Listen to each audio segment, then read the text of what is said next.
Respected viewers, अस्सलाम वालेकुम। Today आज एक Pakistan institute of professional development के एक बहुत बड़ी काविश है कि ये पूरा ट्रेनिंग प्रोग्राम डेवलप कर रहे हैं फॉर एचआर मैनेजमेंट। तो इसके लिए आज पेरोल एंड कॉम्पनसेशन के साथ मैं हाजिर हूँ। तो will start our presentation by sharing the screen. I will go to the presentation. Now this is my presentation and we'll start directly.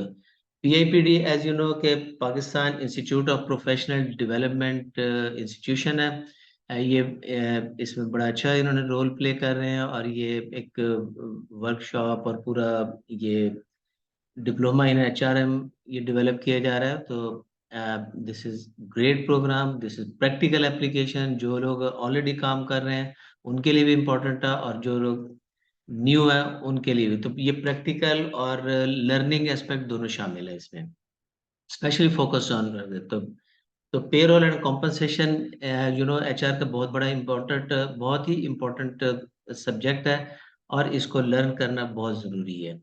बल्कि ये अगर देखा जाए तो बेसिक एचआर मैनेजमेंट में कॉम्पनसेशन एंड पेरोल ये बेसिक पार्ट है। इसमें हम जो टॉपिक्स कवर करेंगे आज की प्रेजेंटेशन में, उसमें efficient payroll filing and documentation है। इसके साथ टाइम मैनेजमेंट है, खासकर टाइम शीट मैनेजमेंट है, उसका record manage and employee working hours, overtime and attendance, ये सारी चीज़ें आ जाएंगी। लीव मैनेजमेंट है, process policies and best practices हम इसमें देखेंगे। तो we will also cover salary management. इसमें मास्टरिंग द सैलरी मैनेजमेंट, इसकी कैलकुलेशन है, डिडक्शंस कौन कौन सी की जाती हैं, रिपोर्टिंग रिक्वायरमेंट्स क्या है, ये सब कुछ हम देखेंगे। Then analysing and reporting payroll data. Payroll data जब हमारे पास आ जाता है तो उसको कैलकुलेशन के साथ साथ, प्रोसेस के साथ साथ उसकी फिर एक मैनेजरियल अंडरस्टैंडिंग के लिए एनालिसिस बहुत ज़रूरी होती है। तो interpreting the payroll reports to identify the trends, patterns and anomalies, ये बहुत ज़रूरी चीज़ है। Then come is understanding the employees old age benefits, ये ईओबीआई है। नेक्स्ट आप देख सकते हैं पैसी है, Punjab employ social security institution, ये कुछ कंट्रीब्यूशन और इसके बेनिफिट्स क्या हैं। तो इसी तरह सिंध में मुख्तलिफ जगहों पर मुख्तलिफ ये प्रोविंसेस में ये मुख्तलिफ एप्लीकेशन है। तो सिंध एम्प्लॉय सेसी में डिफरेंट एप्लीकेशन है, थोड़ा सा वेरिएशन है, तो उसको अंडरस्टैंड किया है। ग्रेजुटी, एक्सग्रेशिया मैनेजमेंट, ये सारा कुछ आज की प्रेजेंटेशन में देखेंगे। तो ये एक्सग्रेशिया वगैरह के साथ साथ provident fund is very important, इसकी कंट्रीब्यूशन, ये चूंकि इसकी रूल्स एंड रेगुलेशन के मुताबिक ये सारी चीज़ें यूज होती हैं, तो इसके विड्रॉल प्रोसीजर, लीगल रिक्वायरमेंट, ये सब कुछ देखेंगे। इसके साथ साथ हम फुल एंड फाइनल सेटलमेंट, ये भी एक एचआर फंक्शन का बहुत इम्पोर्टेंट रोल है। तो उसमें अगर एम्प्लॉय एग्जिट करता है किसी भी वजह से, तो उसमें फुल एंड फाइनल सेटलमेंट होती है। उसकी हम प्रोसेस भी देखेंगे, उसकी कैलकुलेशन देखने हैं and reconcile the pending dues, उसको ऐड करके फिर उसको बकायदा तौर पर लास्ट फाइनल रिपोर्ट की सूरत में उसे प्रेजेंट करना है। Issuance of letters answering the employee queries. This is also very important. Then record maintenance and data security. ये इसमें कुछ लीगल रिक्वायरमेंट है, कुछ अपनी सेफ्टी के लिए रखनी चाहिए। तो एचआर मैनेजर्स के लिए या एचआर प्रोफेशनल के लिए जानना बहुत ज़रूरी है ये किस तरह। तो then is payroll reporting and analysis. जैसे मैंने पहले भी बात की कि एनालिसिस इज वेरी इंपॉर्टेंट। जब हम ये चूंकि सारे फाइनेंशियल डॉक्यूमेंट्स हैं, ये क्या कुछ हम पे कर रहे हैं और उससे बेनिफिट्स क्या लेने हैं, तो वो उससे ये सारा कुछ हमें पेरोल से हमें जो what we are paying to the employees, ये सारा कुछ इसमें आ जाता है एम्प्लॉय से रिलेटेड। तो हम मैन पावर पर कितना इन्वेस्ट कर रहे हैं, क्या चीज़ें, मतलब हम उनके लिए, उनके बेनिफिट्स के लिए क्या करें, तो उनको पे क्या डायरेक्टली जो उनको पेमेंट की जाती है। तो उसकी जब एनालिसिस होती है तो अदर बेनिफिट्स के साथ या अदर इन्वेस्टमेंट के साथ साथ ये इन्वेस्टमेंट ऑन पेरोल, ये भी बड़ा ज़रूरी है, इसको इवेल्युएट करके तो इससे आगे एनालिसिस की जा सकती है कि आगे हम पॉलिसीज और फर्दर इन्वेस्टमेंट किस तरह हम कर सकते हैं, नेक्स्ट 5 ईयर प्लान किया किया जा सकता है। और last but not least, emerging trends and innovations in payroll management. तो क्या नई चीजें आई है आजकल? अब सॉफ्टवेयर अवेलेबल है, ऑटोमेटेड थिंग्स आर अवेलेबल, तो वहां पर सेल्फ सर्विंग जो पेरोल्स हैं वो अवेलेबल है। हम easily employees can evaluate and access this system and can find their relevant documents. अब हमें सबसे पहले हम चलते हैं efficient payroll filing and documentation. तो पेरोल फाइलिंग एंड डॉक्यूमेंटेशन यही मेन एक पार्ट है। इसमें पूरी फाइल बनाई जाती है और उसके बाद फिर इसमें एक्सेल शीट और ये टाइम शीट्स और ये सारा कुछ इसमें ये मैनेज किया जाता है। तो इससे एक अच्छा एफिशिएंट डिपार्टमेंट अपना रोल प्ले करता है। This is to ensure the accurate and legal payroll management. अब इसमें जो पहला स्टेप है, employ payroll and filing and documentation, इसमें employ data and contractual documents, ये पूरी फाइल प्रिपेयर की जाती है जिसमें एम्प्लॉय डाटा सारा वो शामिल है, जिसमें to maintain and separate the employee file for each employee. File हर एम्प्लॉय के लिए एक डिफरेंट फाइल होगी और उसको एम्प्लॉयमेंट कॉन्ट्रैक्ट्स इसमें शामिल होते हैं, सैलरी एग्रीमेंट है, अदर रेलेवेंट कॉन्ट्रेक्चुअल डॉक्यूमेंट्स हैं। तो ये सारा कुछ मेंटेन किया जाता है and it should B securely stored and easily accessible. जब भी जरूरत हो ऐसी जगह पर होनी चाहिए, इसे सिस्टमेटिक वे में रखा जाना चाहिए कि व्हेन एवर नीडेड फौरी तौर पर ये अवेलेबल हो। अब फाइलिंग एंड डॉक्यूमेंटेशन में क्या क्या चीजें आ जाती हैं? ऑनबोर्डिंग चेकलिस्ट सबसे पहले आ जाता है, जिसमें जब फाइल हम बनाते हैं तो सबसे पहले CNIC कॉपी, एजुकेशन डॉक्यूमेंट्स की कॉपीज, एक्सपीरियंस सर्टिफिकेट्स और रेफरेंसेस, लास्ट सैलरी, CV वगैरह, ये सारा कुछ इसमें डाला जाता है। तो ये ऑनबोर्डिंग चेकलिस्ट है। Then is employee induction process है। अब इंडक्शन, जब उसको हायर कर लिया एम्प्लॉय को तो उसके बाद इंडक्शन प्रोसेस होता है, उसको जनाब इंट्रोड्यूस कराया जाता है मुख्तलिफ डिपार्टमेंट्स के साथ और उसको थोड़ा सा एक रिव्यू दिया जाता है डिपार्टमेंट्स का। Then new employ announcement email आ जाती है। इसमें picture, name, designation, document and date of joining, ये मस्ट है। और भी रेलिवेंट इंफॉर्मेशन जो कि डाली जा सकती है, उसके एक्सपेक्टेशंस, ये वो जितना भी ज्यादा किया जा सके और उसको प्रोडक्टिव बनाया जा सकता है। देन ये जो न्यू एम्प्लॉय है उसको पेरोल में ऐड करना। अब पेरोल सिस्टम में उसका सबसे पहले टाइम शीट में उसका नाम, फिर उसके इसी तरह अटेंडेंस है, लीव एप्लीकेशन वगैरह, और EOBI, पैसी, प्रोविडेंट फंड, टैक्सेशन, उसके लिए सारे डॉक्यूमेंट्स वगैरह उससे ले लिए जाते हैं और उससे फॉर्म फिल करा लिए जाते हैं। तो ये चेकलिस्ट है for new employees inducted in payroll.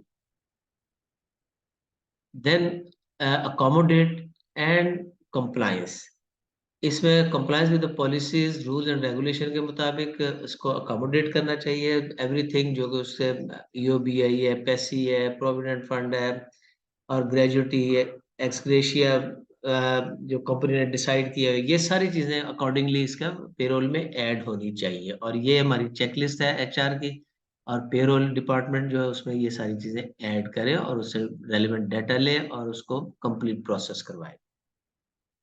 अब ये तो आता है कि एम्प्लॉय जब की इंडक्शन होती है, जब उसका हायरिंग होती है, तो ये प्रोसेस था। अब जिस जिस एम्प्लॉय छोड़ता है, ऑफ बोर्डिंग चेकलिस्ट भी अवेलेबल है। ये इसी तरह ही बिल्कुल वो चीज़ें क्या क्या कुछ करना है, तो रेजिग्नेशन डॉक्यूमेंट लेना है, नोटिस पीरियड है, क्लियरेंस फॉर्म है, कंपनी बिलोंगिंग्स का ये पूरा डॉक्यूमेंट मेंटेन करना है, और रिकवरी, ये सारी चीज़ें ये लेकर तो उसके बकायदा डॉक्यूमेंट करके तो फिर उसको प्रोसीड करना है उसकी ऑफ बोर्डिंग को।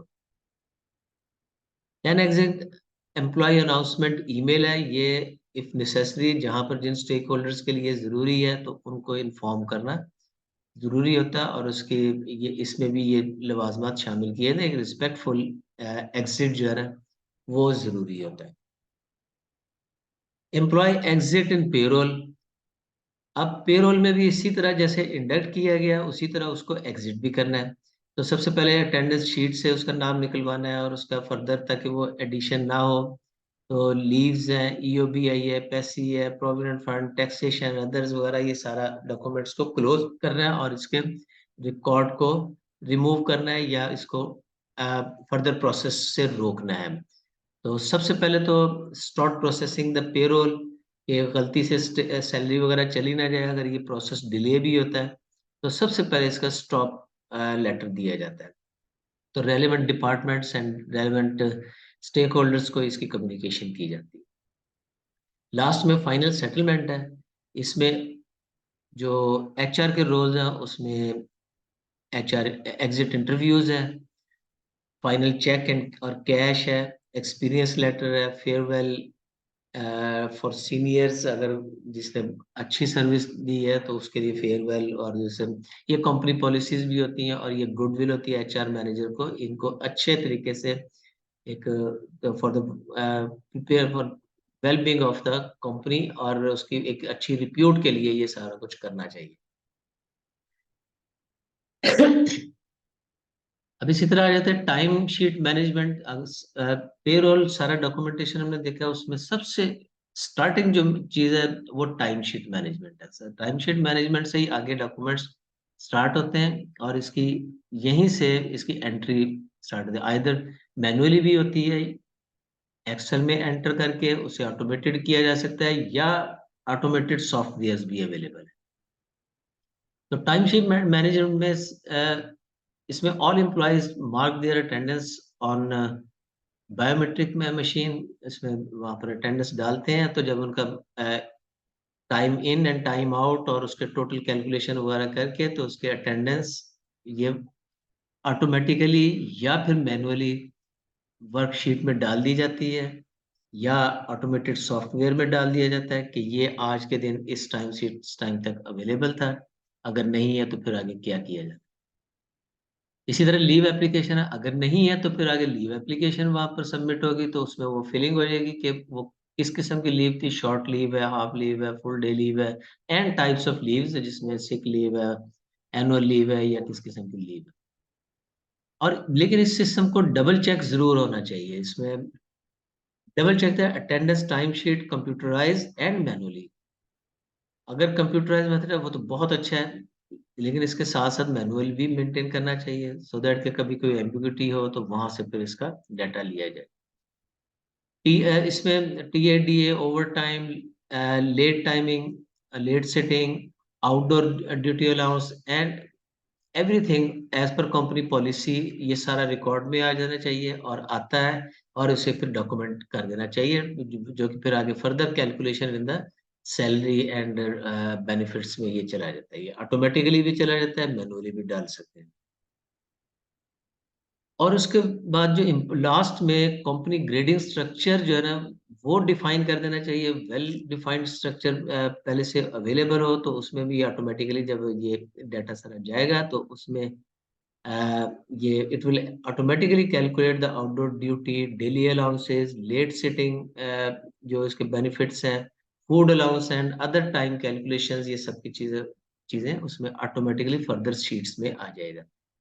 तो इससे ये time management, time sheet management is very important and the starting point of the payroll system. Time sheet management के में हम अटेंडेंस और लीव रिकॉर्ड्स हम देखते हैं। तो keep the accurate attendance and leave records of the employees, ये बहुत जरूरी चीज है। इसमें डेली अटेंडेंस रजिस्टर्स होने चाहिए। लीव एप्लीकेशन, अगर अटेंडेंस नहीं है, अगर एब्सेंट है, तो leave application will fill the that column या दैट एंट्री के भी वो किस तरह की लीव थी, उसकी क्या हुआ था, क्या वो डिफाइन करेगी। इसी तरह अप्रूवल डॉक्यूमेंटेशन, ये लीव एप्लीकेशन है उसका पूरा अप्रूवल डॉक के साथ ही आएगी यहाँ पर, तो उसको फिर approved data will be entered into the system. अगर डिजिटल अटेंडेंस सिस्टम है तो वहां पर फिर ये सारा कुछ, या फिर मैनुअल है तो उसमें सब कुछ कर देते हैं। Important, it is important for the reference, future reference and calculate accurate payroll figures. तो जो उसके अमाउंट ड्यूज हैं उसके मुताबिक फिर पेरोल भी एक्यूरेट बन जाएगी, अगर हमारा सिस्टम एक्यूरेट है तो। ये एग्जांपल के तौर पर एक टाइम शीट डॉक्यूमेंट दिया गया। टाइम शीट आप देख सकते हैं इस तरह फिल होता है। ये एक्सेल फॉर्म में भी लिया जा सकता है, इसे ऑटोमेटेड फॉर्म में भी जस्ट कार्ड पंचिंग या उसमें जैसे भी एंट्री सिस्टम है डालकर तो वहां से उसके प्रेजेंस या एब्सेंस आ जाएगी। अब अगर उसके साथ साथ अगर ये एक्स्ट्रा टाइम या लेट या डे जिस टाइमिंग प्लस माइनस है तो वो आगे फर्दर उसमें मैनुअल लीव मैनेजमेंट सिस्टम में डाल दिया जाता है या फिर इसको ऑटोमेटेड भी होता है, और यहीं से ओवर टाइम कैलकुलेशन वगैरह ये सारी सिस्टम शुरू हो जाती है। तो ये जस्ट एक ओवरव्यू है कि किस तरह कंपनियां इसे प्रैक्टिकली मैनेज करती हैं। अब ये इसमें सिस्टम और है, जैसे कि ये ग्रेडिंग सिस्टम पहले से डिफाइन हो तो ये सारा ये कम्युनिकेट कर देना चाहिएगा ये अपने एम्प्लॉयज को, और ये सिस्टम में ये सारा कुछ इसी तरह डाल देना चाहिए। इसमें खास तौर पर शामिल होता है OD, DA, daily allowance, DT, SLS, तो सारी कैलकुलेशन के लिए ये सारा कुछ well defined and well communicated to the departments होना चाहिए, ताकि ये आराम से कोई ऐसी मिस अंडरस्टैंडिंग ना हो और या इसमें कोई एम्बिग्यूटी ना रहे। तो everything must be very clear and accurate. अब सैलरी मैनेजमेंट में ये एक्सेल फाइल है, इसे एक्सेल में मैनेज के इसको मैं रियल फॉर्म में भी दिखाऊंगा, तो आप देखिए कि किस तरीके से कंपनी इसे मैनेज करती है। बीच में फार्मूला लगाकर इसको या तो ऑटोमेटिकली ये पीछे से जब टाइम मशीन से ही टाइम शीट मैनेजमेंट से ही ये रिकॉर्ड ऑटोमेटिकली आ जाता है, या मैनुअली वन टाइम इसे फीड किया जाता है कि कितने दिन इसकी इसमें कितना ओवर टाइम है, क्या सब कुछ है, तो वो उसमें एक दफा डाल दिया जाता है या ऑटोमेटिकली आ जाता है। Salary calculation and payroll processing है ये, इसमें दो चीजें इंपॉर्टेंट होती हैं। स्टैंडर्डाइजेशन होती है कि जो कुछ है वो ऑलरेडी डिफाइंड हो, और जैसे कि पहले बात की गई इसमें स्टैंडर्ड डॉक्यूमेंट्स ये पहले से कम्युनिकेट कर देने चाहिए एम्प्लॉयज को, और ये वेल डिफाइंड और वेल अप्रूव्ड होने चाहिए। तो standardise process help employees understanding their wage, और वो ट्रस्ट बिल्डिंग पर भी इसमें आ जाते हैं, तो everything will be clear for all the employees. इसमें accurate calculations for the salary components और deduction taxes everything will be there. तो accuracy and standardisation is very important. अब इसमें फॉर एग्जांपल ये पेरोल सॉफ्टवेयर्स अवेलेबल हैं, spreadsheets हैं या manual data है, जैसे भी कंपनी अपनी सहूलत के मुताबिक करना चाहे वो कर सकते हैं, अपनी इन्वेस्टमेंट कितना कर सकती हैं तो उसमें ये चला जाना चाहिए। अब इसमें कुछ डिडक्शंस हैं, खासतौर पर income tax with holding and documentation उसकी इनकी कैसे। तो टैक्स कंपनीज और एचआर या payroll department should maintain the records of tax with holding, tax certification and tax deposit receipts. ये सारी चीजें ये इसमें शामिल होनी चाहिए। तो एवरीथिंग डॉक्यूमेंटेड जब होगी, और टैक्स विद होल्डिंग्स खासतौर पर लीगल रिक्वायरमेंट्स भी, तो इसे बड़ा सेंसिटिवली इसके प्रोवाइड करना है। तो टैक्स के साथ साथ प्रोविडेंट फंड या सोशल सिक्योरिटी कंट्रीब्यूशंस हैं, पैसी है, एसएससी है, इसके अलावा ईओबीआई है, ये एक्सग्रेशिया अलाउंस है, ग्रेजुएटी मैनेजमेंट है, ये सारी चीजें जो है ना उसमें शामिल हो जानी चाहिए। और जो कंपनी की जो पॉलिसी बनाई हुई है, जो कंपनी ने डिसाइड किया हुआ वो सब कुछ इसमें ऐड होना चाहिए, और clearly communicate to the employees.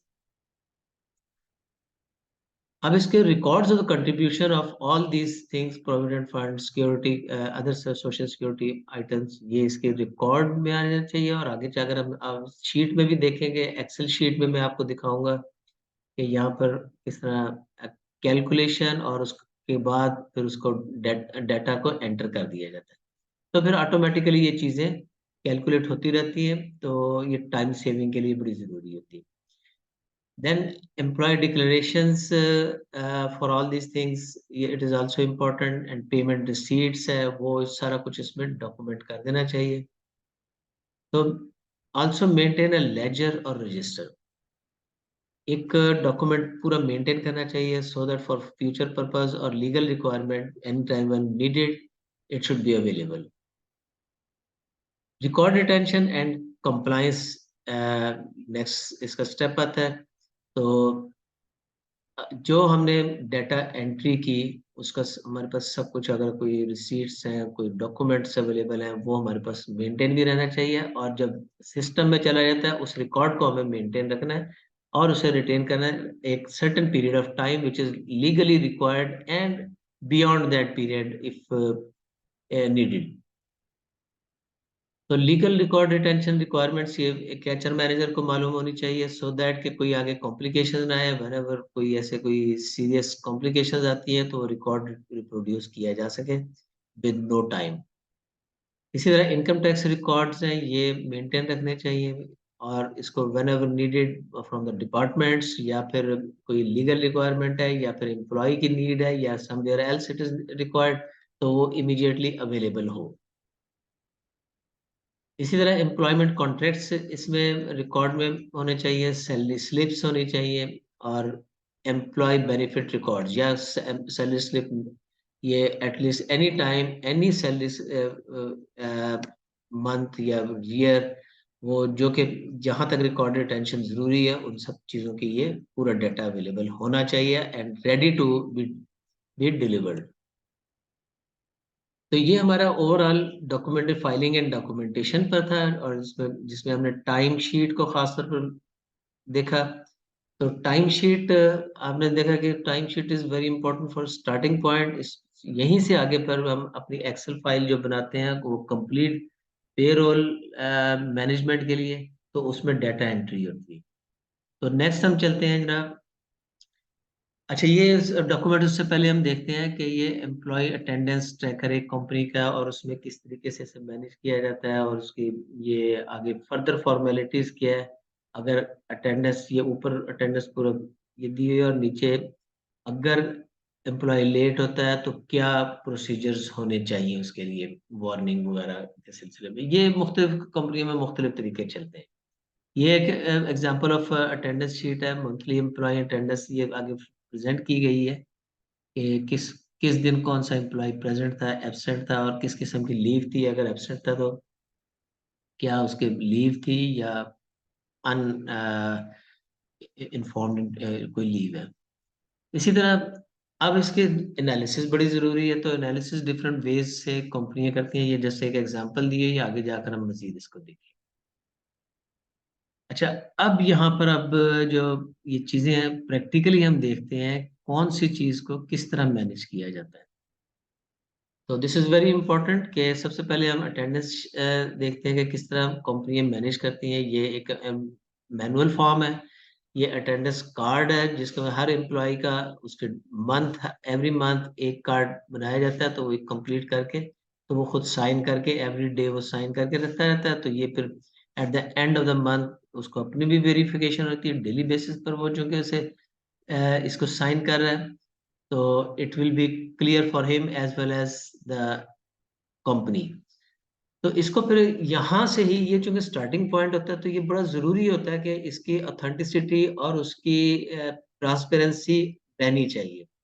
ये डेली बेसिस पर अगर ये लिखा हो तो इसके साइन डेली बेसिस पर ही होने चाहिए। ये नहीं कि महीने में एक आध दफा इसका या ओकेजनली करके तो इसे कर दिया जाए। तो डेली बेसिस, इसीलिए आजकल जो इसमें जो ऑटोमेटेड सॉफ्टवेयर अवेलेबल है वो इस चीज को नलीफाई करते हैं, तो इस चीज की एम्बिग्युइटी और या इसकी मैनिपुलेशन वो खत्म हो जाती है।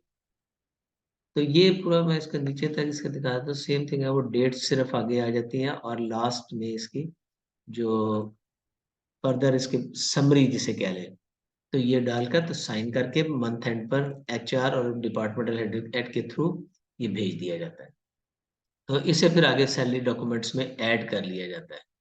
तो वंस इट इज प्रिपेयर्ड, तो उसके बाद फिर इसको आप ये देखेंगे इस शीट में डाल दिया जाता है। अब ये पूरे मंथ की ये रिकॉर्डिंग शीट अवेलेबल है, तो यहाँ पर इजीली ये एंट्री हो जाती है।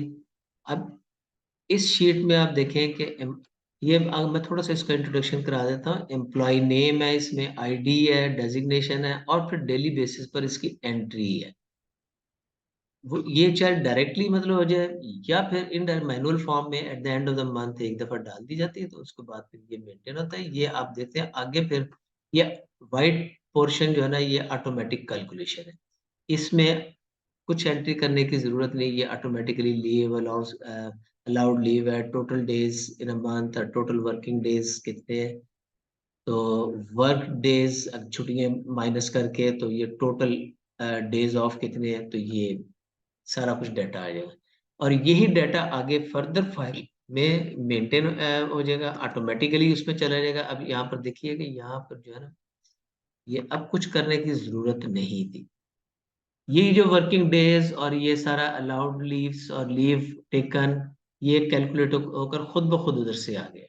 अब ये जो जो टोटल एक्यूमुलेटेड सैलरी है, वो यहाँ पर हम सिर्फ एचआर ने डालनी है कि एक दफा के इसका डिसाइडेड सैलरी क्या है, उसके फिर उसके फर्दर बाइफर्केशन ये ऑटोमेटिकली कैलकुलेशन से हो जाएगी।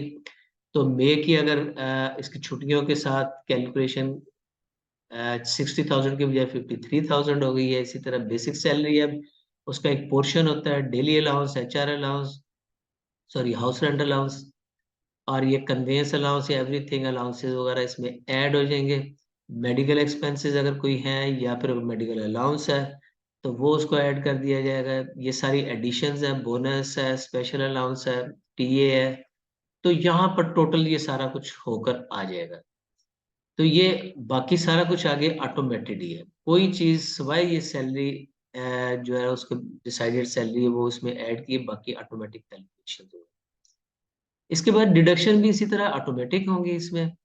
तो ये अगर ये जो उसका कंट्रीब्यूशन जो प्रोविडेंट फंड कैलकुलेशन से निकाला हुआ, वो डायरेक्टली यहाँ से कैलकुलेट होकर इधर आ जाएगा, और यहाँ पर इसका एम्प्लॉय की एज पर हिज सैलरी और उसकी जो कैलकुलेशन फार्मूला है उसके मुताबिक ये डिडक्शन हो जाएगी। इसी तरह टोटल डेली, सर ये सारा कुछ ये कैलकुलेट ये हमने उसमें डालना है टोटल डिडक्शंस जो है, और इसमें और अगर फर्दर भी कोई चीजें हैं तो जो जो कुछ है इसमें ईओबीआई है, पैसी है, ई कॉर्पोरेट डिडक्शन है, अगर सिंगल अलग में है तो सेसी है। इसी तरह ग्रेजुटी वगैरह की अगर जरूरत है तो मेरा ग्रेजुटी तो यहाँ पर नहीं होती। प्रोविडेंट फंड अगर कंपनी ने रखा हुआ है तो उसकी डिडक्शन होती है ऑन मंथली बेसिस, तो वो उसकी कैलकुलेशन के साथ यहाँ पर ऐड हो जाएगा। तो ये सारी डिडक्शन ऐड हो गई, तो उसके बाद फिर नेट पेमेंट आ जाती है। तो ये सारा कुछ तमाम एडिशन के बाद, तमाम डिडक्शंस, तो उसके बाद नेट सैलरी आ जाती है। अब यही सैलरी, ये डॉक्यूमेंट ये यूज किया जाता है। आप ये आगे भी इसका रेफरेंस के तौर पर मैं सिर्फ यूज कर दूंगा, यही एक फाइल है जो कि फर्दर आगे चलती रहेगी। और ये जहां पर आगे फर्दर जो EOBI, PESSI, SESSI, gratuity, ex gratia, provident fund calculate करेंगे। इसी तरह लीव मैनेजमेंट है, तो और उसके एनालिसिस वगैरह इस सब के साथ रेफरेंस मैं इसी का दूंगा। तो either we will go back to this file, और या फिर जस्ट रेफरेंस आप याद रखिए कि ये सारी कैलकुलेशन इसी फाइल पर हो रही है। ये मास्टर फाइल से आप कह सकते हैं। अब ये जब कैलकुलेशन हो जाती है तो ये अगली शीट जो है, अब देखें पहले ये एम्प्लॉय अटेंडेंस टेम्पलेट से हम डेटाबेस पर आ गए थे, तो ये डेटाबेस सारा मैनेज हो रहा है। अब डेटाबेस से आगे ये ऑटोमेटिकली चली जाएगी कंसोलिडेशन रिपोर्ट। तो ये कंसोलिडेटेड डाटा आ गया कंपनी का, यहाँ पर हमारे पास हर एम्प्लॉय की ये एवरीथिंग नेट पेएबल के साथ ये आ जाएगी। जो जरूरी डॉक्यूमेंट्स हैं वो सारे अब एक रिफाइंड फॉर्म में आ गए। ये सारे कंसोलिडेटेड डाटा है अब यहाँ। और उसके बाद फिर इम्पोर्टेंट चीज जो है कि फिर हर एम्प्लॉय के लिए रिक्वायर्ड है, either it can directly get to the get his pay slip, या फिर एचआर इजीली मतलब जस्ट वन क्लिक के साथ एम्प्लॉय का नेम एंटर करेगा तो ये पे स्लिप इसमें आ जाएगी। तो ये सारा प्रोसेस है, ये कंप्लीट प्रोसेस है जिसमें पेरोल डॉक्यूमेंटेशन के साथ साथ इसकी इसकी टाइम शीट मैनेजमेंट है, उसके इसके लीव मैनेजमेंट है, इसकी ओवरऑल सैलरी मैनेजमेंट है, इवन एनालिसिस इसी के साथ हो जाएगी।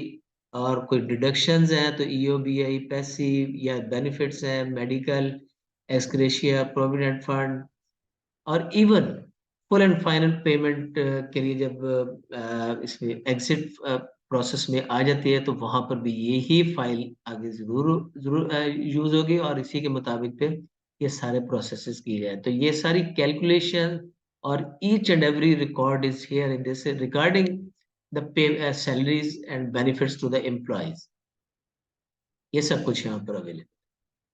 ठीक है जी। आफ्टर दिस ये फाइल को दोबारा आप देख लीजिए। इसमें सबसे पहले अटेंडेंस टेम्पलेट है, तो यहाँ से ऑटोमेटिकली कैलकुलेट होकर अटेंडेंस समरी आ जाती है। Attendance summary will be going to the database sheet.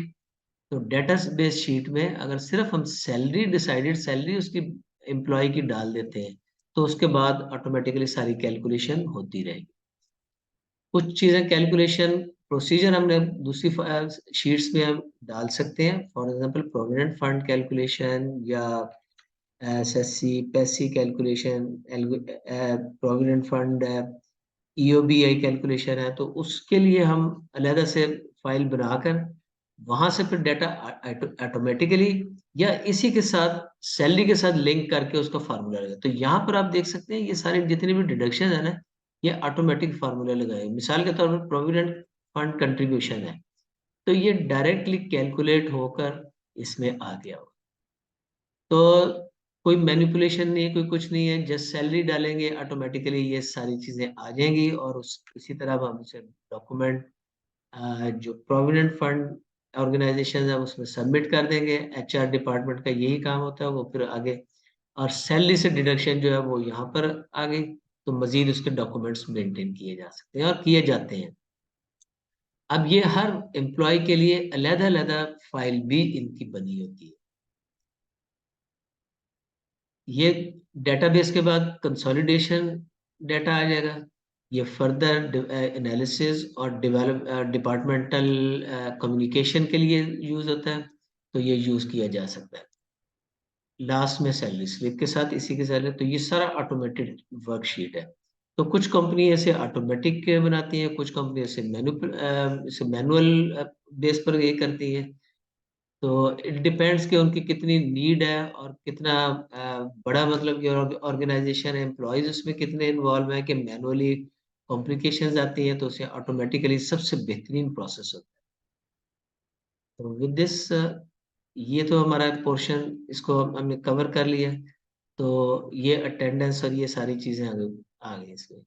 अच्छा, अब लीव एप्लीकेशन फॉर्म है। ये जस्ट मैं आपको दिखाऊंगा कि लीव एप्लीकेशन फॉर्म किस तरह मैनेज किया जाता है, एक सैंपल के तौर पर। बाकी मुख्तलिफ कंपनियों में इफ़ यू आर एम्प्लॉय या एचआर मैनेजर हैं या आप इसको एचआर एग्जेक्टिव हैं, तो आपने ये देखा होगा मुख्तलिफ कंपनियों के डिफरेंट फॉर्मेट होते हैं, सिमिलर इसी तरह के होते हैं। इसमें अक्सर कंपनियां आजकल अब ये करती है कि एम्प्लॉयज जो है ना, वो जो परमानेंट डाटा वो इसमें फिल कर लेती है, लाइक नेम और उसका एम्प्लॉय कोड या एम्प्लॉय नंबर, रजिस्ट्रेशन नंबर, तो इसी तरह डिपार्टमेंट डेजिग्नेशन, ये सारा कुछ फिल करके उसके बाद days and from where to where it is required, तो वो दो तीन चीजें डालकर तो इसके प्रिंट आउट लेकर आगे फॉर्म सबमिट कर देते हैं। फॉर्म में ये जब ये सारा कुछ इसमें फिल करके तो डिपार्टमेंटल प्रोसीजर्स के लिए और रिकमेंडेशंस के लिए आगे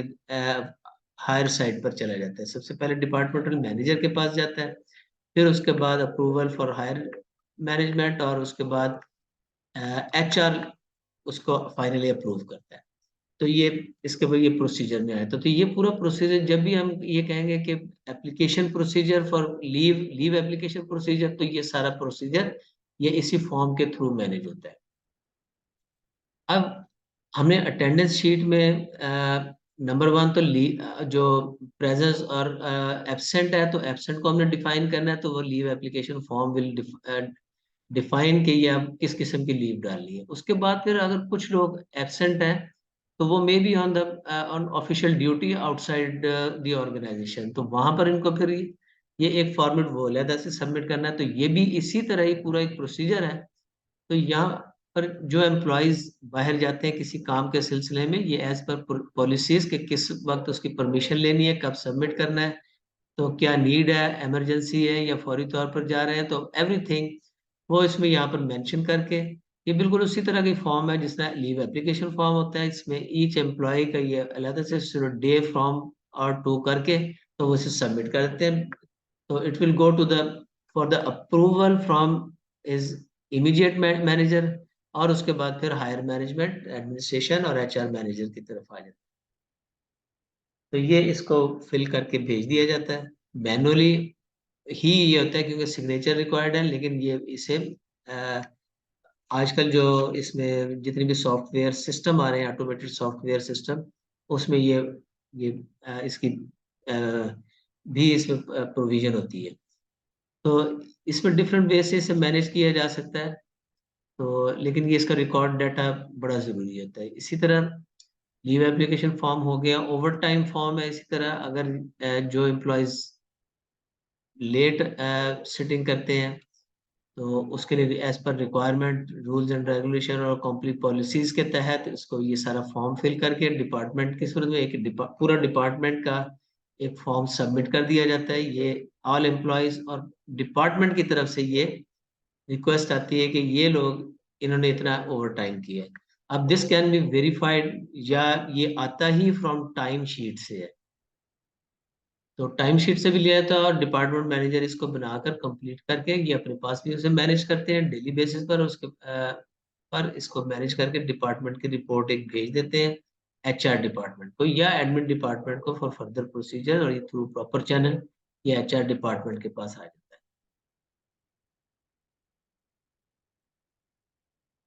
यहाँ तक हो गया। अब इसमें हम जाते हैं रजिस्टर फॉर लीव वगैरह जो है वो किस तरह मैनेज किया जाता है, ये इसका पूरा फॉर्मेट है।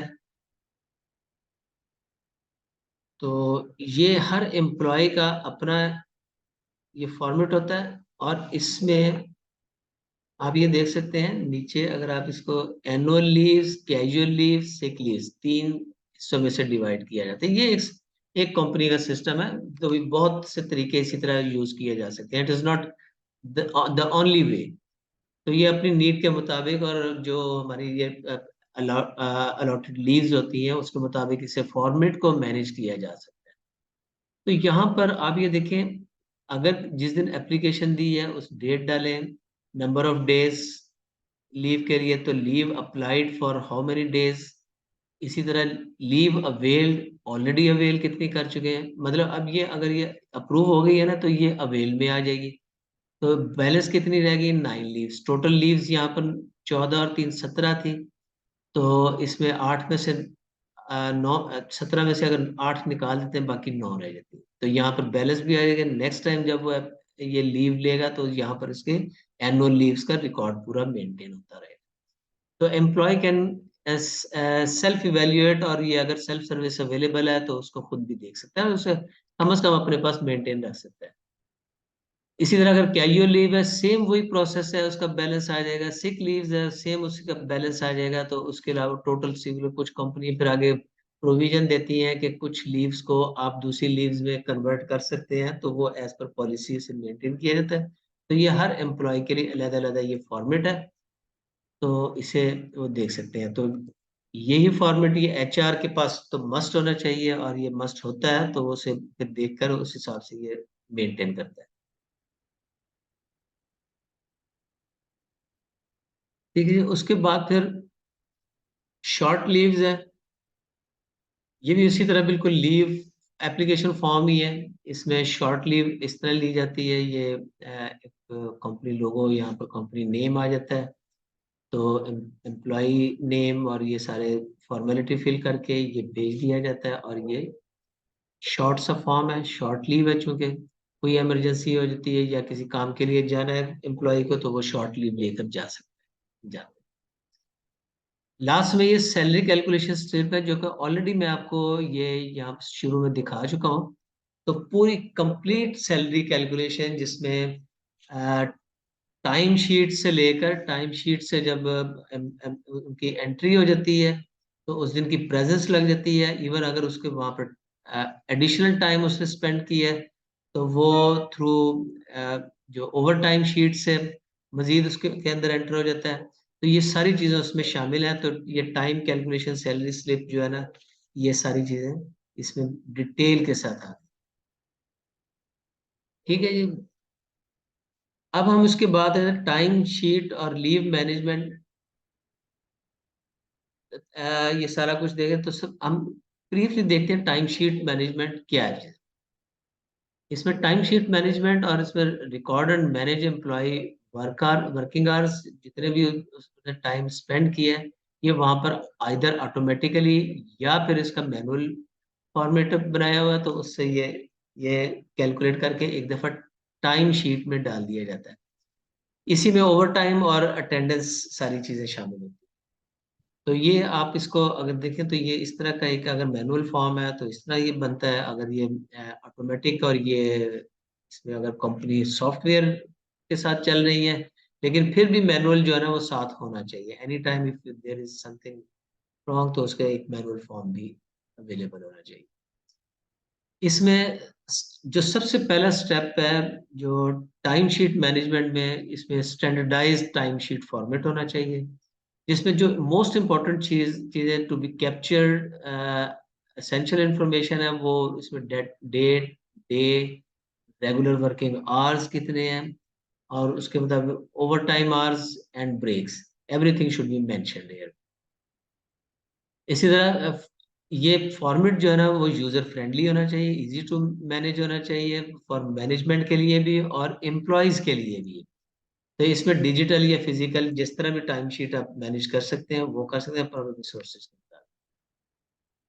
Then is coming record the working hours accurately.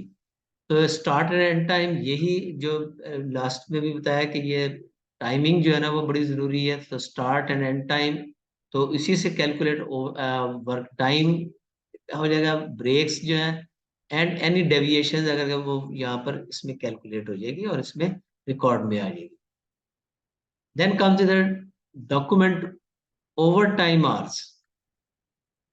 अब ओवर टाइम आवर्स भी अगर अपने टाइम से ज्यादा गए, टाइम शीट तो बता देगी, उसके बाद फिर जो एडिशनल टाइम है वो ओवर टाइम में आ जाएगा।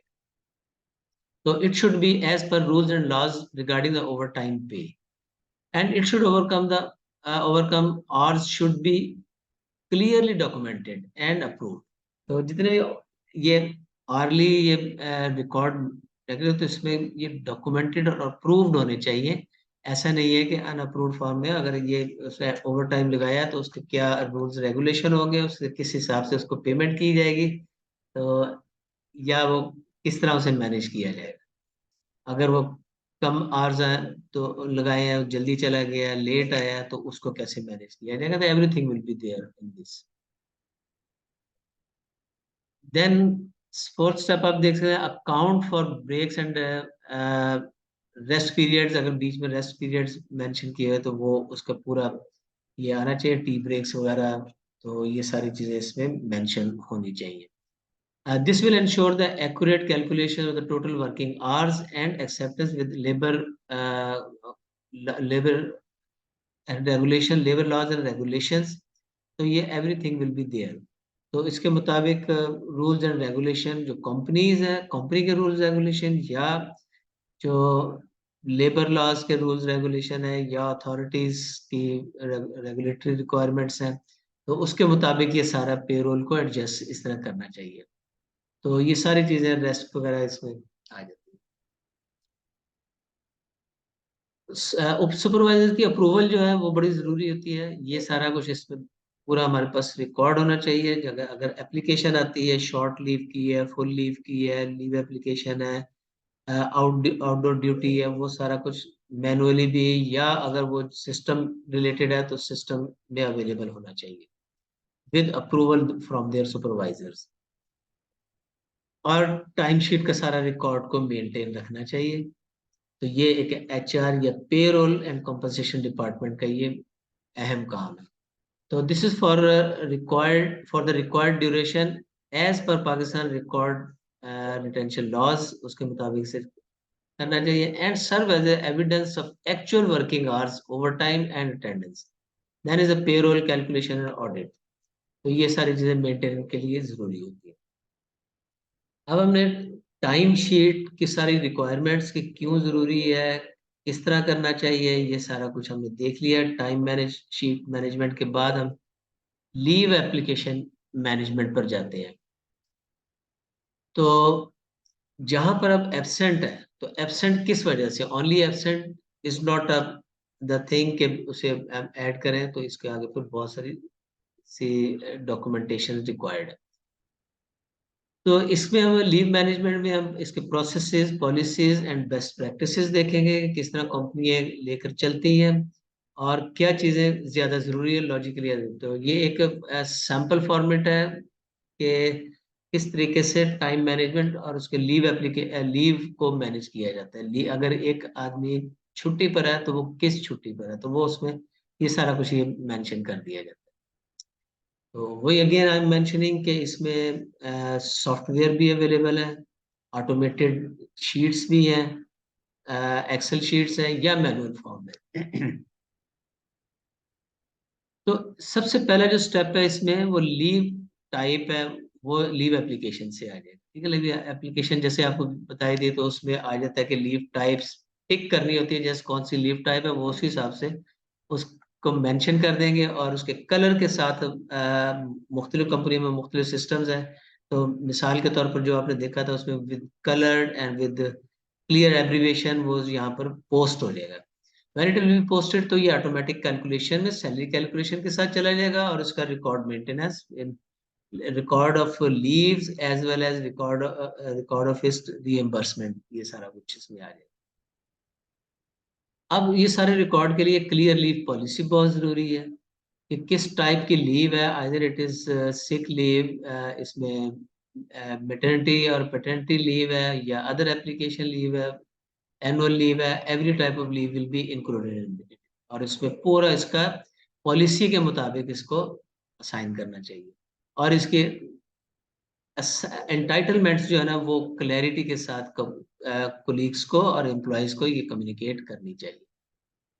तो पेरोल जो है इसमें ये बड़ी इम्पोर्टेंट चीजें हैं कि ये डॉक्यूमेंट फर्स्ट किया जाएगा तो फिर आगे उनको रीइंबर्स भी उस हिसाब से देगी, कंपनसेशन इसी तरह होगी और या डिडक्शंस है वो इस हिसाब से मैनेज होती है।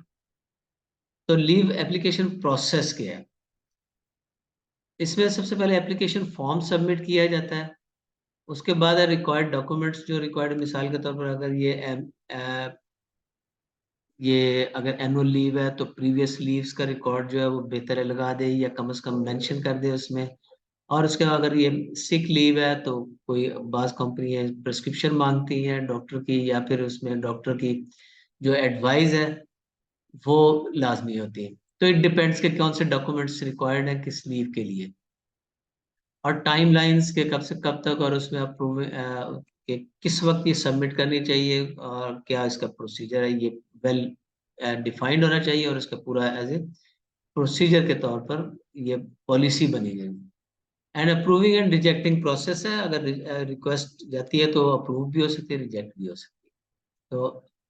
तो वंस इट इज डॉक्यूमेंटेड तो इसके बाद फिर चले जाते। तो लीव अप्रूवल नोटिफिकेशन ये पूरा प्रोसेस होता है कि ये किसके पास जाएगी, पूरा मैकेनिज्म के तहत ये एक्सेप्ट या रिजेक्ट हो जाएगी as per policy. Leave balance tracking, ये लीव बैलेंस ट्रैकिंग या तो जैसे मैंने आपको फॉर्मेट दिखाए थे एम्प्लॉय खुद अपना मैनेज कर सकता है, एचआर ने तो करना ही है मैनेज। तो एचआर की तो रिस्पॉन्सिबिलिटी है कि वो उस फॉर्म को एवरी एम्प्लॉय के लिए अलहदा से रखे। तो leave balance tracking is very important क्योंकि ये पूरे साल चलना होता है, जिस महीने छुट्टी ली तो डिपार्टमेंटल मैनेजर तो हो सकता है कि उसको सिर्फ यही मालूम हो कि भाई ठीक है जी इसका अप्रोक्स शायद इसने नहीं छुट्टियां अब तक ली, लेकिन अपनी बिजी शेड्यूल की वजह से हो सकता है कि उसे जहन में ना रहा हो, वो तो छुट्टी अप्रूव कर देगा, लीव विल बी अप्रूव, लेकिन एचआर मैनेजर उसका डाटा देखेगा और एचआर के लिए मस्ट है कि वो सारा कुछ देखकर अगर वो उसकी लीव्स ऑलरेडी कंप्लीट हो चुकी हैं तो कम्युनिकेटिंग बैक है दिस इज नॉट अप्रूव्ड और ये अब आप इस छुट्टियां नहीं ले सकते। दैट्स वाई कि इसका टाइम रिक्वायरमेंट इज नेसेसरी कि 15 दिन पहले 10 दिन पहले जो भी कंपनी का एक प्रोसेसिंग पीरियड होता है वो उसको फॉलो करना चाहिए। तो ऐसा ना कि एम्प्लॉय कह लो जी मैंने तो एनुअल लीव के लिए मैंने तो टिकट भी ले लिया है, मैंने फलान जगह जाना था, मैंने ये करना था वो करना था, तो वेल बिफोर टाइम उसको मालूम होना चाहिए। और ये अगर ये पॉलिसीज डिसाइडेड है कि ये एनुअल लीव कब लेनी है, उसका टाइम फ्रेम क्या है, अप्रूवल प्रोसेस जितनी जल्दी होकर एचआर डिपार्टमेंट के पास चला जाएगा तो उसकी बैक कम्युनिकेशन इजी हो जाती है। तो ये सब की रिस्पॉन्सिबिलिटी सिर्फ एचआर की नहीं है, बल्कि तमाम लोगों की रिस्पॉन्सिबिलिटी, इसमें सुपरवाइजर, डिपार्टमेंटल मैनेजर, हेड्स इसमें आ जाते हैं। फिर इसका इम्पोर्टेंट चीज सबसे होती है कि लीव कवरेज, अगर एक बंदे ने एम्प्लॉय है वो अपना एक काम नहीं कर रहा तो उसकी जगह कौन करेगा, उसके लिए स्टाफिंग कैसे करेंगे, वो सारा बैकअप ये मैनेज किया जाता है। तो ये इसका बहुत बड़ा फायदा भी है और इसको ये मैनेज किया जा सकता है। तो इसमें protocol for managing staffing and workload, ये पूरा प्रोसेस होना चाहिए। और उसमें हमारे पास ये एचआर के पास पूरा सिस्टम होना चाहिए। एंश्योर द बिजनेस कंटिन्यूटी और एडिक्वेट स्टाफिंग लेवल, हमारे पास ये होना चाहिए कि अब ये अगर कोई ऐसी सिचुएशन आ जाती है कि जितने एम्प्लॉयज हम, हमारे पास एक अप्रूवल प्रोसेस है तो जा सकते हैं, उसके मुताबिक हमारे पास ऑल्टरनेटिव मैन पावर अवेलेबल है या नहीं है, तो उसको मैनेज करना। और ये सारा कुछ जो है ना, compliance with the labour laws ये जरूर होना चाहिए। तो कैरी ओवर लीव है, अगर आगे किस तरह कितने साल तक ये कैरी ओवर ले सकते हैं, कितनी लीव्स को मेंटेन कर सकते हैं कितने सालों तक, ये सारी पॉलिसी और ये लेबर लॉज के मुताबिक होनी चाहिए और होती हैं। लेकिन इसको साथ डॉक्यूमेंट कर देना चाहिए। और कम्युनिकेशन टू द एम्प्लॉयज ये जरूरी है। इसी तरह पब्लिक हॉलीडेज हैं, स्पेशल लीव प्रोविजंस हैं, तो इसी तरह बेरिवमेंट और हज लीव है, तो ये सारी चीजें ये इंक्लूड करनी चाहिए। तो इसका इंफॉर्मेशन भी हो और इसके एम्प्लॉयज कम्युनिकेशन भी हो कि ऐसी ओकेजनल लीव को भी, इवन लाइक हज एंड बेरिवमेंटल लीव है, तो उसको कैसे मैनेज करना है। तो ये पॉलिसीज, किसी इमरजेंसी लीव है, कुछ और चीजें आ जाती हैं। तो employee self survey and leave tracking system, ये पहले भी बात हुई कि ये एचआर सॉफ्टवेयर भी अवेलेबल है, ऑनलाइन है, या एडमिनिस्ट्रेटिव बर्डन, ये बर्डन को कम कर देती हैं। तो ये चीजें सारी मैनेज करना जरूरी होता है। अगर हर चीज का एचआर से पूछा जाएगा या फाइनेंस से पूछा जाएगा तो ये एम्प्लॉय के लिए भी डिस्टर्बिंग है, और वो एचआर के लिए भी बार बार ये मुश्किल हो जाता है। तो इसको ऑटोमेटेड अगर सिस्टम हो तो ये सबसे अच्छा है। आजकल ये जो सिस्टम सॉफ्टवेयर आ रहे हैं उसमें ये चीजें अवेलेबल है।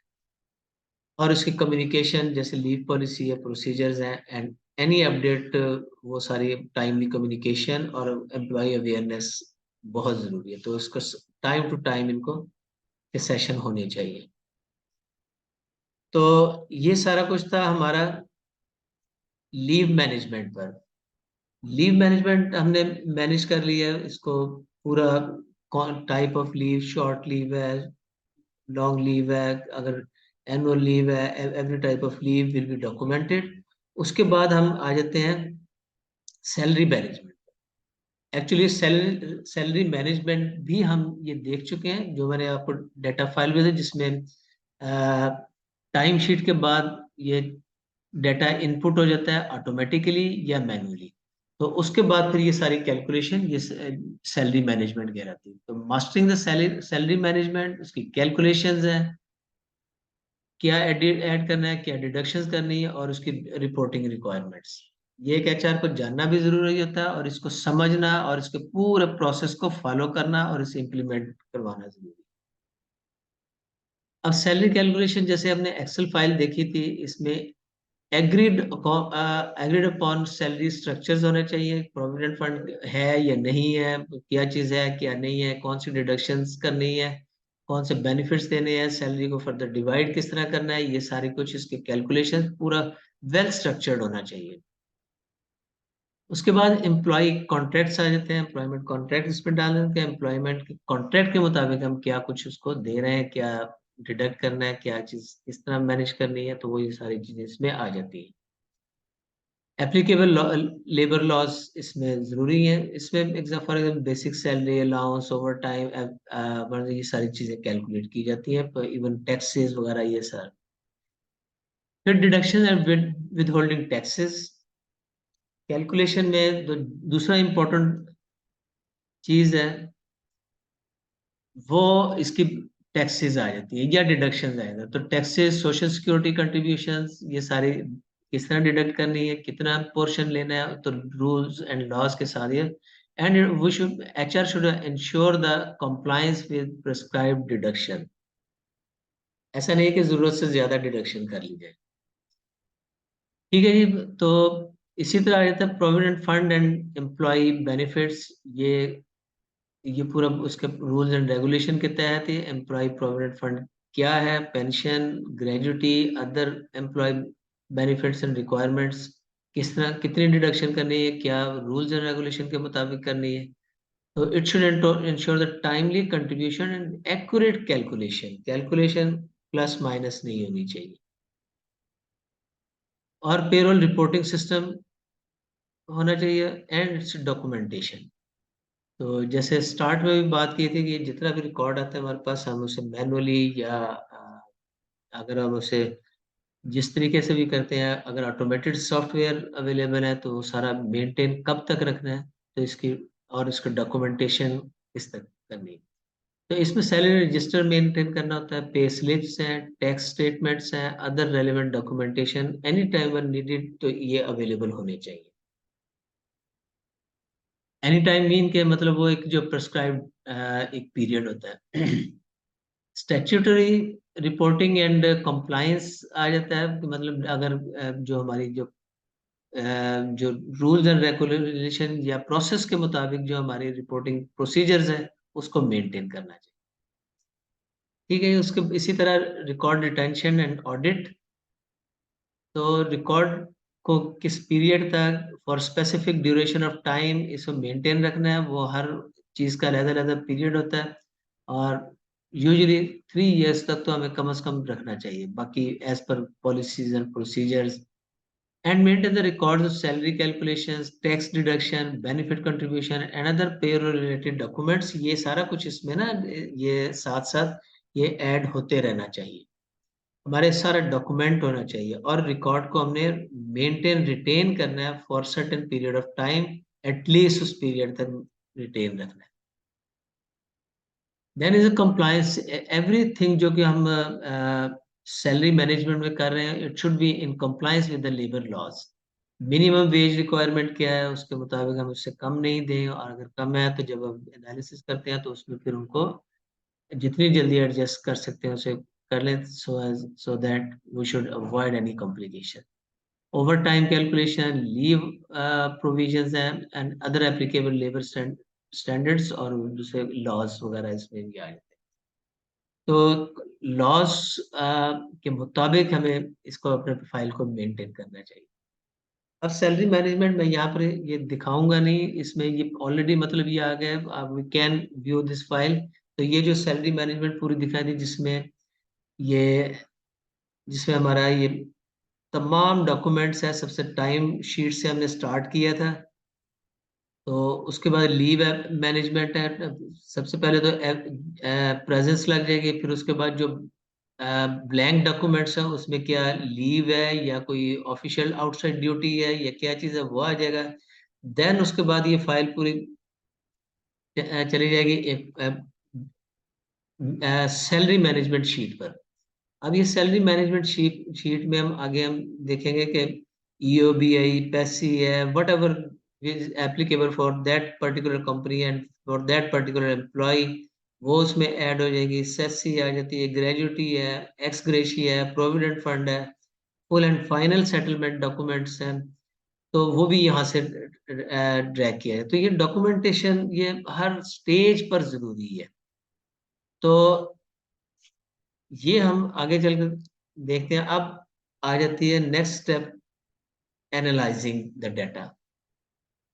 अब जिस वक्त हम डॉक्यूमेंट कर देते हैं सारा डाटा, तो उसको एनालाइज करना अगर एक्सेल फॉर्म में है तो वो भी बड़े अच्छे तरीके से, एक एक्सपर्ट एक्सेल पर काम करने वाला वो इसको ग्राफिकल फॉर्म में भी और स्टैटिस्टिकल फॉर्म में भी उसको डिफरेंट रिपोर्ट्स निकाल सकता है।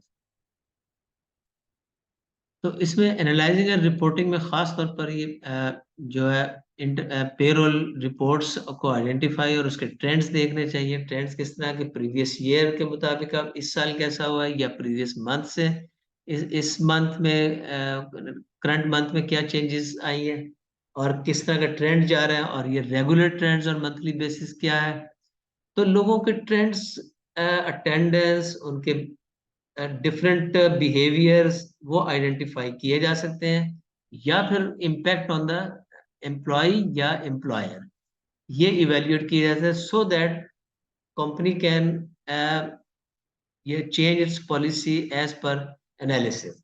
तो फर्दर जो जो पॉलिसीज बनाई जाती हैं रिगार्डिंग पेरोल या रिगार्डिंग अदर प्रोसेसेस, तो उसको मेंटेन किया जा सके। यहाँ पर हम जो एनालिसिस प्रोसेस में है, सबसे पहले जो स्टेप आ जाता है review the basic payroll matrix के। सबसे पहले हमने डिफाइन करने कौन से मैट्रिक्स ज्यादा इंपॉर्टेंट है, which are important for the management, या फिर उसको आगे फर्दर उनकी efficiency of their departmental processes क्या जरूरत। तो उसके मुताबिक हम अगर ये रिपोर्ट्स इंडिविजुअल डिपार्टमेंट्स को या इंडिविजुअल एम्प्लॉयज को बनाकर भेजते हैं, तो that will be helpful for their further processing and improvement of their business processes. तो इसमें total payroll expenses, average salary है, overtime cost and employ cost, ये एक एग्जांपल्स हैं, these are the metrics involve. तो उसके बाद फिर जब ये मैट्रिक्स डिफाइन कर लिए जाते हैं, तो उसके बाद फिर इनका ये पीरियोडिकली इनका कम्युनिकेट और उसका कंपाइल और उसका एनालिसिस की जाती है। Then identify the payroll patterns.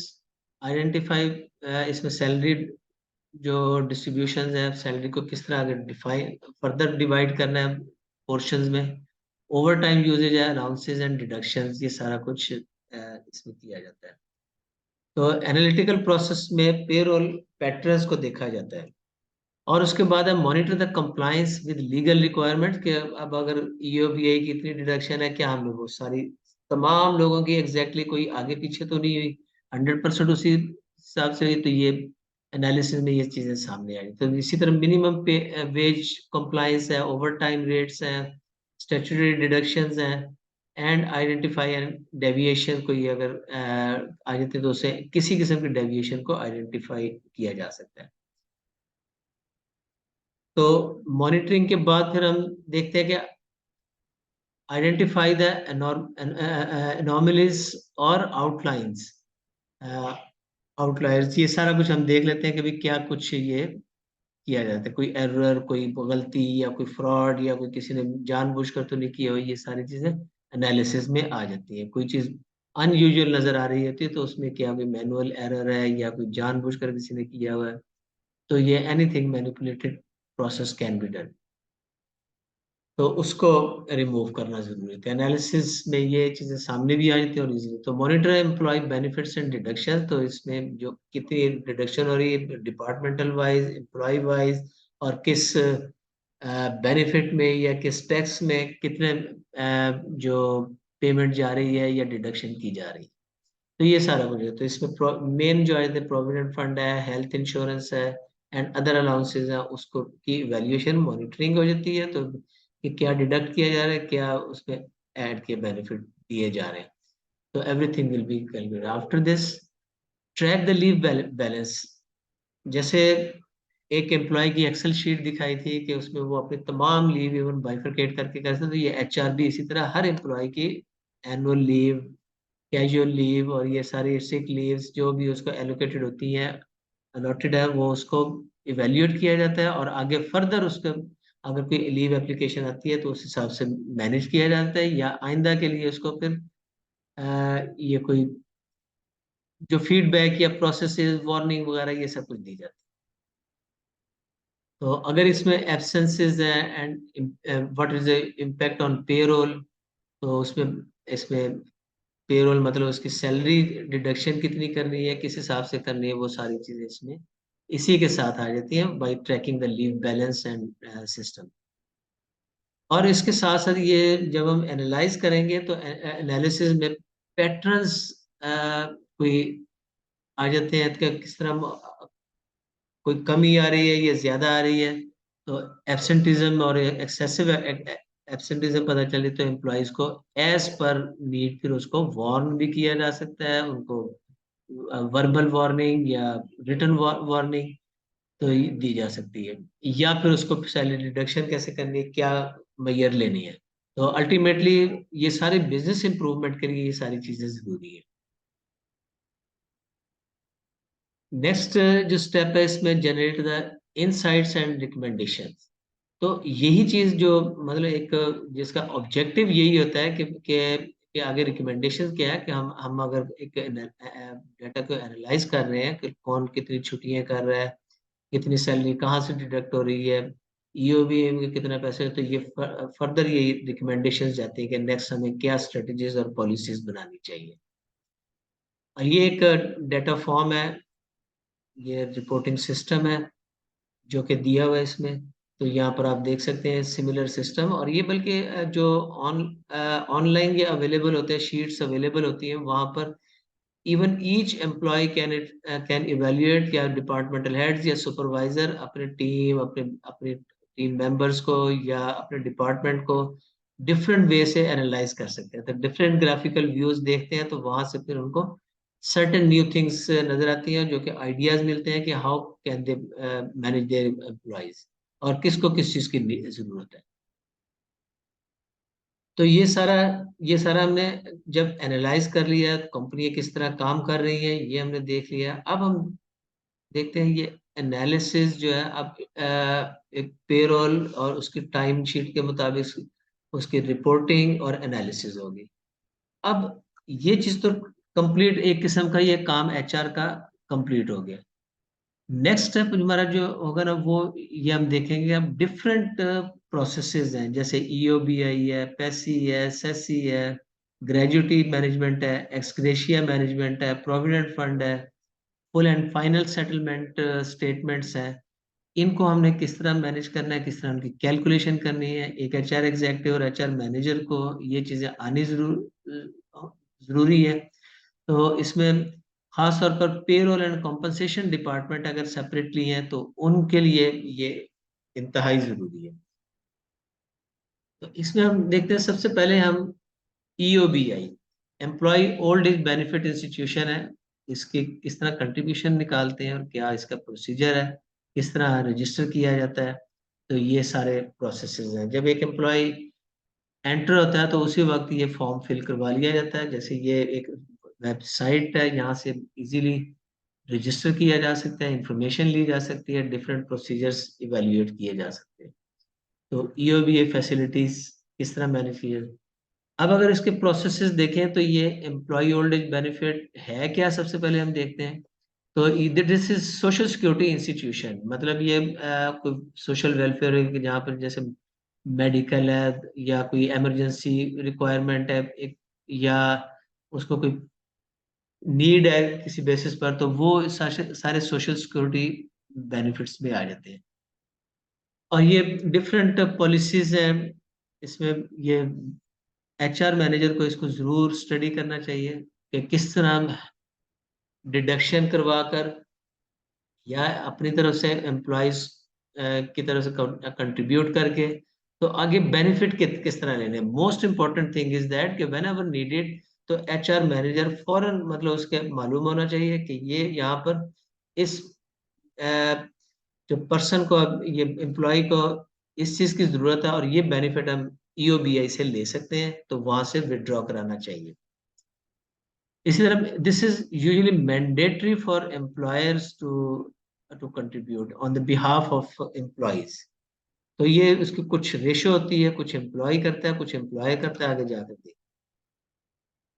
Then is EOB contribution rates है, ये किस तरह डिसाइड होते हैं, ये बोथ एम्प्लॉय एंड एम्प्लॉयर ये कंट्रीब्यूट करते हैं।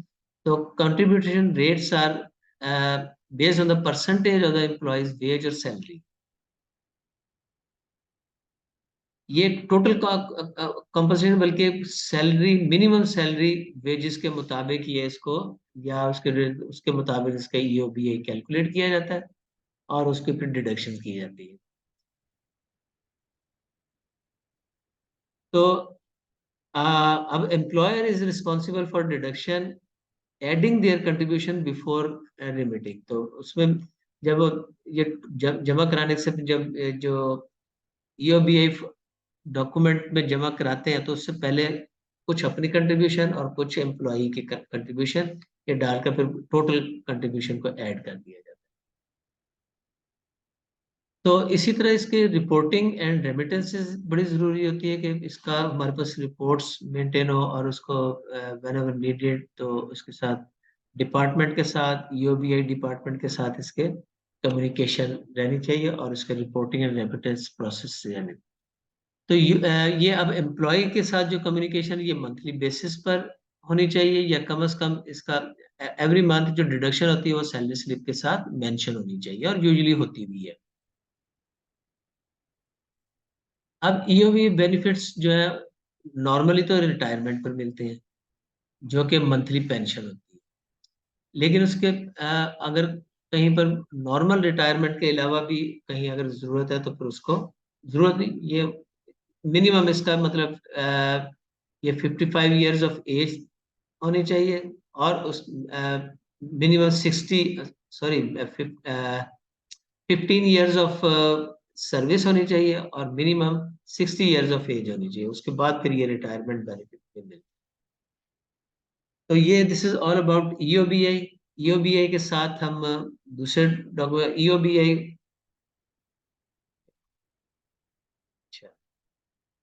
खैर ईओबीआई के डिफरेंट डॉक्यूमेंट्स भी देखे जा सकते हैं, वो आगे फिर फॉर्मेट वगैरह ये देख करके कौन से फॉर्मेट्स यूज किए जाते हैं तो इसमें रजिस्ट्रेशन प्रोसेस, क्योंकि मैंने स्टार्ट में मैनुअल दिखा दिया था इसलिए इतनी ज्यादा जरूरत नहीं। अब उसके बाद आते हैं PESSI. Punjab employ social security institution, Punjab में ये पैसी चलता है, जैसे सिंध है, सिंध में सेसी चलता है, Sindh employees social security security इंस्टीट्यूशन। तो ये डिफरेंट इनकी थोड़ी सी वेरिएबल पॉलिसीज होती हैं और इसमें एम्प्लॉय कंट्रीब्यूशन और एजुकेशन सेस वगैरह ये सारा कुछ अभी हम देखेंगे। तो कमिंग टू दिस प्रोसेस, यहाँ पर अब ये देखिए ये फॉर्मेट इस तरह भी है, इसके ऑनलाइन भी ये आपको फैसिलिटीज मिल जाएंगी।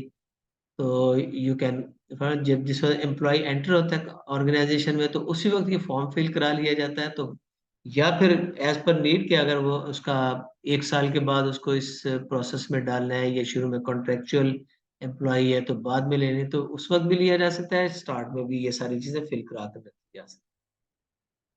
तो ये सिंपल फॉर्म्स हैं। अब इसका प्रोसेस क्या ये बेसिकली है क्या, सबसे पहले हम ये देखेंगे कि पंजाब कैसी है क्या। It is Punjab social security, Punjab employ social security institution जो है ना वो सोशल सिक्योरिटी बेनिफिट्स एम्प्लॉय को ऑफर करता है। जिस तरह मेडिकल है सबसे इम्पोर्टेंट, या कोई इमरजेंसी है तो उसमें फिर जो इनको हेल्प रिक्वायर्ड है, फाइनेंशियल सपोर्ट रिक्वायर्ड है, वो फिर यहाँ से। तो ये एचआर मैनेजर्स को ये जानना बहुत ज़रूरी है कि हम कहाँ से एम्प्लॉय की जो बेनिफिट्स हैं वो डिफरेंट डिपार्टमेंट से ले सकते हैं। तो पैसे की जो कंट्रीब्यूशन रेट्स हैं ये based on the percentage of the employees wage और सैलरी, ये आगे एग्जांपल के तौर पर भी मैं दिखाऊंगा। एजुकेशन सेस है आगे, अगर कोई एम्प्लॉय एजुकेशन के लिए अपने बच्चों की एजुकेशन के तो उसमें कुछ रूल्स रेगुलेशंस के तहत उसको सपोर्ट मिल जाती है, तो this must be evaluated clearly. तो रिपोर्टिंग एंड रेमिटेंसेस हैं इसी तरह रेगुलर बेसिस पर, टिपिकली मंथली बेसिस पर इसकी रिपोर्टिंग होनी चाहिए। तो ये सारा कुछ इस तरह चलता है। अब इसमें बेनिफिट्स कौन कौन से लिए जा सकते हैं, employee benefits and education education initiatives, medical coverage है इसमें आ जाती है, इसी तरह फाइनेंशियल असिस्टेंस है in case of work related injuries और डिसेबिलिटीज। तो ये बहुत जरूरी है जानना और इसके प्रोसेस को समझना और इसको जितनी भी जल्दी हो जाए ये जब ऐसा कोई केस आता है तो एचआर को सपोर्ट करना चाहिए और उस ये पैसी से या सेसी से अकॉर्डिंग टू रूल्स रेगुलेशन ये वो इसके फाइनेंशियल सपोर्ट लेनी चाहिए। इसी तरह एजुकेशन सेस है तो वहां पर किस तरह हम ले सकते हैं। तो ये डिफरेंट सपोर्ट्स किस तरह क्या क्या चीज़ें, ये ऑनलाइन चीज़ें बहुत सारी अवेलेबल होती हैं, तो ये मैंने स्क्रीनशॉट इसका लगाया हुआ है। पैसे सैसे के बाद अब हम जाएंगे ग्रेजुटी एंड मैनेजमेंट। ये सारी कैलकुलेशन चूंकि अलग अलग होती है, ग्रेजुटी एंड उसका बहुत सी कंपनियां नहीं रखती, उसमें रूल्स एंड रेगुलेशंस क्या होता है। हम इस आगे आ जाते हैं एक्सग्रेशिया मैनेजमेंट। एक्सग्रेशिया मैनेजमेंट ये कंपनी की अपनी पॉलिसी होती है, ये कोई फिक्स रूल्स एंड रेगुलेशन नहीं है। यहाँ पर you can read out of the examples of ex gratia payment. तो ये कंपनी इन अ गुडविल, और ये अपनी एक अपने एम्प्लॉयज को सेटिस्फाई करने के लिए, मोटिवेट करने के लिए, ये कुछ अपनी तरफ से कुछ मोटिवेशनल फैक्टर्स है एक्सग्रेशिया पेमेंट देती है, जो उसपे कोई भी मतलब उसको उसका नाम दिया जा सकता है। तो इसमें रूल्स एंड रेगुलेशन भी वो कंपनी खुद ही बनाती है, पॉलिसीज बनाती है। तो जैसे कि मैंने बताया कि ये कंपनी की अपनी डिस्क्रिशन पर होता है, तो it is discretionary in nature of ex gratia payment है। तो वॉलेंट्री फ्रॉम द कंपनी, और ये एम्प्लॉयर्स ये अपनी मर्जी से ये जो भी पॉलिसी बनाए वो इसमें ऐड की जा सकती है, लेकिन ये यूजुअली कंपनियां करती हैं to make their employees happy, and retention के लिए बड़ा जरूरी होता है। तो employees, it is employees decision और कंपनी पॉलिसीज, ये कोई ऊपर से ये किसी रूल एंड रेगुलेशन के तहत गवर्नमेंट या गवर्नमेंट एजेंसीज या कोई ऑर्गेनाइजेशन इसको फोर्स नहीं करती। ये जस्ट एक सजेस्टेड थिंग है for HR. Calculation methods for ex gratia, जैसा कि ये बिल्कुल कंपनी की अपनी मर्जी है, जो भी उसका कैलकुलेशन क्राइटेरिया है, लेकिन but it should be well documented, और ये well communicated to the employees कि ये इस हिसाब से हम दे रहे हैं और इस हिसाब से डिडक्ट कर। तो कंपनी पॉलिसीज एंड गाइडलाइंस, जैसे मैंने बताया कि ये इसको ये ऑलरेडी डिसाइडेड होना चाहिए, इसकी एलिजिबिलिटी क्राइटेरिया, कैलकुलेशन मेथड्स और कंडीशंस क्या है, वो सारी वेल डिफाइंड होनी चाहिए, और ताकि एम्प्लॉयज के फ्रस्ट्रेशन ना हो कि किसको मिल रहा है किसको नहीं मिल रहा है, किस हिसाब से मिल रहा है। और इसके वंस इट इज वेल मतलब ये जो डिसाइडेड और उसको पॉलिसी बना ली जाती है, then communication and approval process इसका फुल फ्लैश अवेलेबल होना चाहिए, और इसका डॉक्यूमेंटेड डॉक्यूमेंट्स जो एचआर के पास अवेलेबल होने चाहिए। और देन और इसी की फिर रिकॉर्ड कीपिंग और डॉक्यूमेंटेशन, ये सारा कुछ इसके साथ चलना चाहिए। अच्छा, ये एक्सग्रेजिया, ग्रेजुटी और प्रोविडेंट फंड। प्रोविडेंट फंड आगे हम चलेंगे। प्रोविडेंट फंड जो है ना, ये भी बड़ा जरूरी होता है। कुछ कंपनी प्रोविडेंट फंड रखती है, कुछ ग्रेजुटी रखती है, कुछ दूसरी चीजें, तो हर चीज हर कंपनी नहीं रखती। अगर एवरीथिंग अप्लाई कर रही है तो वो बहुत अच्छी चीज है। तो अदरवाइज ये तो अब हम देखते हैं प्रोविडेंट फंड क्या है। प्रोविडेंट फंड कंट्रीब्यूशन कैलकुलेशंस किस तरह की थी, इसके विड्रॉल प्रोसीजर्स क्या है, एंड लीगल रिक्वायरमेंट क्या है। ये ग्रेजुटी और प्रोविडेंट फंड ये वेल डॉक्यूमेंटेड एंड और उसके रूल्स रेगुलेशंस के साथ ये पॉलिसीज बनाई जाती हैं, और उसको उसी के मुताबिक एचआर इसको मैनेज करता है और रिपोर्ट करता है और उसको अप्लाई करता है। अब इसमें प्रोविडेंट फंड कंट्रीब्यूशन बेसिकली है क्या, सबसे पहले हम ये देखेंगे कि इसमें ये रिटायरमेंट सेविंग स्कीम है। At the time of the retirement ये एक लमसम अमाउंट मिलती है यूजुअली, लेकिन इसको बीच में भी लिया जा सकता है। अब ये है क्या चीज, both employer and employee contribute a portion of employee's salary to a fund that occurs over time, that तो इसको जब हम इसको लेकर चलते हैं तो ये बहुत मिसाल के तौर पर 8.33% जो नीचे दिया हुआ है, ये टिपिकली जो है ना, ये परसेंटेज सैलरी की ये निकाल कर 8.33% एम्प्लॉयर कंट्रीब्यूट करेगा, और 8.33% एम्प्लॉय की सैलरी से काटा जाएगा। तो ये ऐड होकर उसका एक फंड में चला जाता है। इसकी कैलकुलेशन अब कैसे की जाती है, तो ये सिंपली जैसे प्रीवियस स्लाइड में भी, तो यहाँ पर एक एग्जांपल 5% अगर कंट्रीब्यूशन रेट मिसाल के तौर पर 5% है, विच इज नॉट एक्चुअली। तो बेसिक वेज मिसाल के तौर पर 20 है, तो 20,000 का 5% विल बी 1,000। ये आप कैलकुलेट कर सकते हैं। यही सेम अमाउंट एम्प्लॉई जो है ना वो कंट्रीब्यूट, उसके डिडक्शन होगी। तो total amount in that particular month ये 2000 है। तो एवरी मंथ 2000 रुपए, जब तक उसकी सैलरी 20,000 रुपए, 2000 रुपए उसकी सैलरी से कटेंगे, सॉरी 1000 कटेगा, 2000 टोटल ऐड हो जाएगा उसके प्रोविडेंट फंड में। तो ये इस पर फिर प्रोविडेंट फंड आगे मिलता रहेगा। नेक्स्ट देखते हैं। अब इसकी एग्जैक्टली 8.33% पर कैलकुलेशन की, जो कि हमारे यहाँ यही आजकल चल रहा है। तो मंथली सैलरी मिसाल के तौर पर 60,000 है। अब आजकल जो 8.33% ये प्रोविडेंट फंड कैलकुलेशन है, इसके मुताबिक हम जब ये एम्प्लॉयर कंट्रीब्यूशन निकालेंगे, ये तकरीबन 5,000 रुपये, 4,998 रुपीज बने। तो दोनों के मिलाकर तकरीबन 10,000 ये मंथली उसकी सैलरी में, सैलरी में नहीं सॉरी, ये प्रोविडेंट फंड में ऐड हो जाएगा। तो प्रोविडेंट फंड जमा होता रहेगा, इस पर हर साल एक एनुअल इंक्रीम प्रॉफिट लगता है, जो कि डिफरेंट रूल्स एंड रेगुलेशन या समटाइम फिक्स्ड होता है। तो फिक्स पॉलिसी के तहत किसी, तो ये बेसिकली ये डिपेंड करता है जो आपको रीइंबर्स होगा या आपके साल के बाद उसका परसेंटेज ऐड होगी, ये डिपेंड करता है आपने किस प्रोविडेंट फंड के किस टाइप पे ऐड किया हो इसे। तो कैलकुलेशन ऑफ प्रोविडेंट फंड ये मैं आपको दिखाना चाहूंगा, इसमें आप देखिएगा, तो ये बड़ा जरूरी है, इसलिए ये एक, बल्कि दो मैं फाइलें आपको दिखाऊंगा प्रोविडेंट फंड कैलकुलेटर की। यहाँ पर आप देख सकते हैं ये डिफरेंट फाइल है, इसमें ये शीट है, इसमें टोटल मतलब किया जाता है। यहाँ पर मैं एक इसका पार्ट ले लेता हूँ।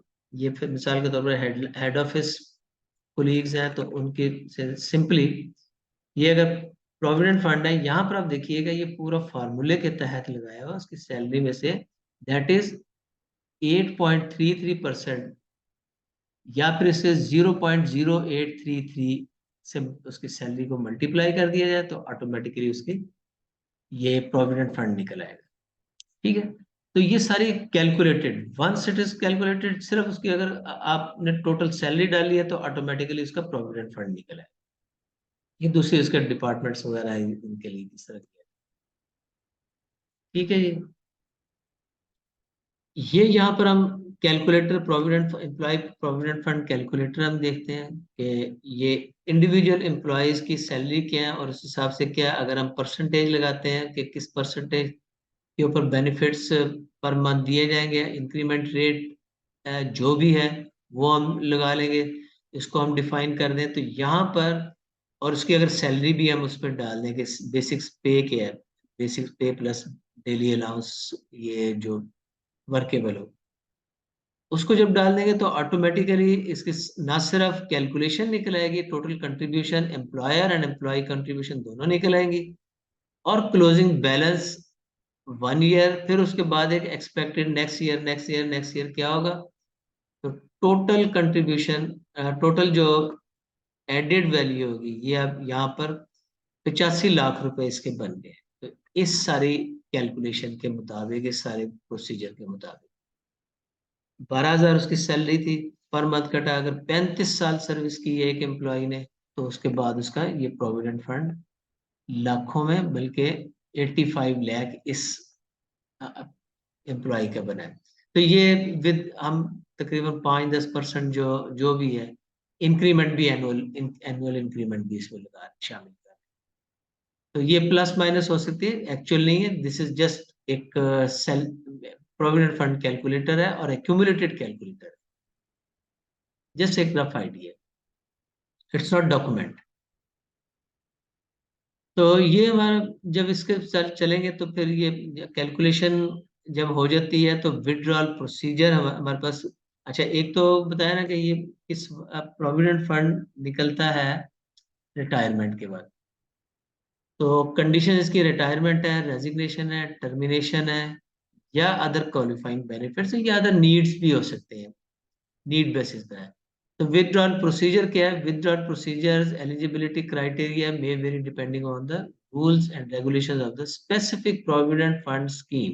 किस स्कीम में हमने पैसा लगाया हुआ है, तो अब फाइनेंस डिपार्टमेंट, ये यूजुअली इसका काम होता है, जितना अच्छा फाइनेंस डिपार्टमेंट होता है तो वो evaluating the balancing the hurdles and the percentage benefit approach, तो इसको इवेल्युएट करते हुए एक बेस्ट पॉलिसी बनाता है अपने एम्प्लॉयज के लिए। क्योंकि मिसाल के तौर पर बाज़ औक़ात मैंने 30% अबव भी एनुअल प्रॉफिट लगते हुए देखा है। तो ये अच्छा जो फाइनेंस डिपार्टमेंट है वो अच्छी इन्वेस्टमेंट करता है, अच्छी स्कीम में ये जो प्रोविडेंट फंड्स जो अमाउंट है वो डालता है, तो अल्टीमेटली वहां से जो बेनिफिट मिलता है वो प्लस माइनस के साथ ये उनको आ जाता है। अगर फिक्स डिपॉजिट्स में कहीं कराते हैं या कुछ और जो गवर्नमेंट सिक्योरिटीज में ऐड कर देता है, तो उसमें 5, 7, 10% वो एनुअली मिलता है, तो वो इसमें ये ऐड होता रहता है। लेकिन अच्छी जगह वो ज्यादा भी इसमें मिल जाते हैं। तो विड्रॉल प्रोसीजर ये मालूम होना चाहिए, और ये even time frame should be clear. तो सबसे पहले तो रिक्वायरमेंट क्या है, रेजिग्नेशन, रिटायरमेंट, टर्मिनेशन या नीड बेसिस पर। दूसरा उसके बाद है एप्लीकेशन फॉर्म होता है। तो उसके बाद सपोर्टिंग डॉक्यूमेंट, जिसमें CINAC copy, employees provident fund statement है, प्रूफ ऑफ रेजिग्नेशन, रिटायरमेंट या टर्मिनेशन। तो ये जब किया जाता है तो इसका सही ये खुद ही एम्प्लॉयर ये खुद ही मैनेज करके आखिर में एम्प्लॉय को ये सबमिट कर देते हैं। देन इज ये यूजुअली इसका जो प्रोसेसिंग टाइम है ये वेरी करता है, 2 से 3 हफ्ते या आमतौर पर। लेकिन बाज अगर किसी ऐसी जगह इन्वेस्टमेंट है जिसमें बहुत अच्छे प्रॉफिट मिलते हैं, तो वो आसानी से निकलवा नहीं हम सकते, तो उसके लिए प्रोसीजर होता है, तो वो टाइम लगता है। तो मे बी के ये 3, 4 हफ्ते भी लग जाए। तो यूजुअली 2 से 3 हफ्ते में ये सेटलमेंट हो जाती है। और उसमें इसके अलावा फिर टैक्स डिडक्शन इसमें आना चाहिए, और विड्रॉल अमाउंट जो है वो एक फिक्स क्राइटेरिया होता है। अगर रिटायरमेंट या रेजिग्नेशन या जो फर्स्ट स्टेटमेंट है इसके मुताबिक नहीं है, इसमें खासतौर पर ये 3, रेजिग्नेशन, रिटायरमेंट एंड टर्मिनेशन, तो उसमें हम फुल प्रोविडेंट फंड नहीं निकलवा सकते। तो उसका अक्सर कंपनी ने फिक्स परसेंटेज दी होती है। अब बहुत सी कंपनियां देखी हैं कि जिनका आप 80-90% भी निकलवा सकते हैं। मैं इसको फॉर एग्जांपल यहाँ पर लिया है 50%, तो ये कम या ज्यादा है। ये वही चीज है कि अनलेस आपको कोई बहुत ज्यादा इमरजेंसी नीड नहीं होगी, अगर कंपनियां जो रखती हैं कि सिर्फ आप 20 से 30% निकलवा सकते हैं, वो भी आपको पूरा मतलब कोई प्रूफ इमरजेंसी, कोई ऐसी बहुत बड़ी नीड शो करनी है, तो वहां पर आपका ये दिया जा सकता है। तो कुछ कंपनी इवन ये कहते हैं कि आप रिजाइन करें और दोबारा आपको पेरोल पर ले आएंगे, तो फिर आप अपना 100% ले सकते हैं, क्योंकि वो उनके रूल्स रेगुलेशन में ऐसा होता है। तो फिर एम्प्लॉयज खुद से या एम्प्लॉयर सजेस्ट कर देते हैं कि भाई आपने अगर 100% अब लेना है, आपको इमरजेंसी है, तो आप रीअपॉइंटमेंट रसूल के मुताबिक तो यही बने। तो ये डिफरेंट प्रोसीजर्स होते हैं विड्रॉल प्रोसीजर खास तौर पर। तो लीगल रिक्वायरमेंट यहाँ पर 100% ये जो लीगल वे से ही चलना चाहिए, और ये पूरी चीजें अवेलेबल है, regarding percentage, regarding contribution, regarding other thing. बाकी जो है उसका इन्वेस्टमेंट कहाँ करना है, ये एक अच्छी इन्वेस्टमेंट, और ये एम्प्लॉयर एंड एम्प्लॉय का आपस में ये रिलेशनशिप है, या फिर उनकी अंडरस्टैंडिंग है कि कहाँ पर हमें ज्यादा प्रॉफिट भी मिले और आसानी से जब चाहे हमें ये रीइंबर्स भी हो सके, और मैक्सिमम अमाउंट हम उसको अवेल भी कर सकें। तो लीगल रिक्वायरमेंट्स एंड रेगुलेशंस के लिए जो हमें जो अंडरस्टैंडिंग के लिए इसमें provincial employee social security ordinance 1965 को देख लेना चाहिए। इसको पूरी तरह चाहिए, ये तो कोई 20-25 पेजेस का एक बहुत बड़ा नहीं है, इसमें इजीली अंडरस्टैंड। इसी तरह compliance act, companies act 2017, income tax ordinance हमें फॉलो करना चाहिए। तो ये इन चीजों को एक HR मैनेजर या पेरोल एंड कंपनसेशन एग्जेक्टिव या मैनेजर, उसको ये चीजें आनी बहुत जरूरी है। अब स्टेटमेंट ऑफ बैलेंस ये एटलीस्ट एट ईयर एंड ये जरूर होना चाहिए। एनुअल बेसिस पर ये प्रोविडेंट फंड को क्लियरली कम्युनिकेट करना चाहिए, और इसमें इन्वेस्टमेंट मेड बाय कंपनीज ये सारा आ जाना चाहिए। Government securities, fixed deposits, mutual funds and other investment, ये डिफरेंट वेज हैं कि कहाँ पर इसको इन्वेस्टमेंट किया जाए। तो ये डिसीजन बड़ा क्रिटिकल होता है for increasing our provident fund. तो ये अगर अच्छे जगह पर इन्वेस्ट किया जाए तो फिर करोड़ों विद मिलियंस ऑफ रुपीज हमें बेनिफिट होता है, तो जो कि हंड्रेड्स ऑफ मिलियंस तक भी चला जाता है बड़े एम्प्लॉयज। तो इसमें मतलब डिपेंड्स आप इन्वेस्टमेंट कितनी अच्छी की है और कितना आपने रिटेन किया है, जितना आप निकलवाते रहेंगे या उसको फिर एवरी ईयर खर्च करते हैं, जितनी फ्लेक्सिबिलिटी आपकी ज्यादा होगी यूजुअली उतना फिर प्रॉफिट रेशो कम हो जाता है। एनीवे ये एक फाइनेंशियल एस्पेक्ट है, लेकिन ये एचआर को इसको अंडरस्टैंड करना जरूरी है, इसके बेनिफिट्स। तो इसमें मैं यहाँ पर अब दिखाऊंगा तो बहुत सारे आपको डॉक्यूमेंट्स वगैरह दिखा दिए थे, सपोर्ट डॉक्यूमेंट्स, खासतौर पर जो employee provident fund calculator sheet है वो आपने देखी, और उसके अलावा पूरा जो उसमें calculation in the payroll file में आपने देखा कि किस तरह उसका कैलकुलेशन ऑटोमेटिकली ये परसेंटेज लग जाती है और उसमें आ जाता है। तो ये कंपनी अपने रूल्स रेगुलेशन जो जिनमें मतलब डेविएट कर सकती है, जिसमें प्लस माइनस किया जा सकता है, उसके मुताबिक इसको परसेंटेज लगा देती है और सारे कुछ उसमें सैलरी में आ जाता है। तो ये सारा प्रोविडेंट फंड पर हमने कंप्लीट डिस्कस किया। आगे हम चलते हैं फुल एंड फाइनल सेटलमेंट। ये जब हम डॉक्यूमेंट्स पेरोल और कॉम्पनसेशन डॉक्यूमेंट्स हम क्रिएट करते हैं, उसकी फाइल मैनेज करते हैं, तो इसका यहीं तक नहीं बल्कि फुल एंड फाइनल सेटलमेंट में भी यही फाइल काम आती है। तो उसमें किस क्या कैलकुलेटर प्रोसेस क्या है और इसका रिकंसाइल द पेंडिंग ड्यूज।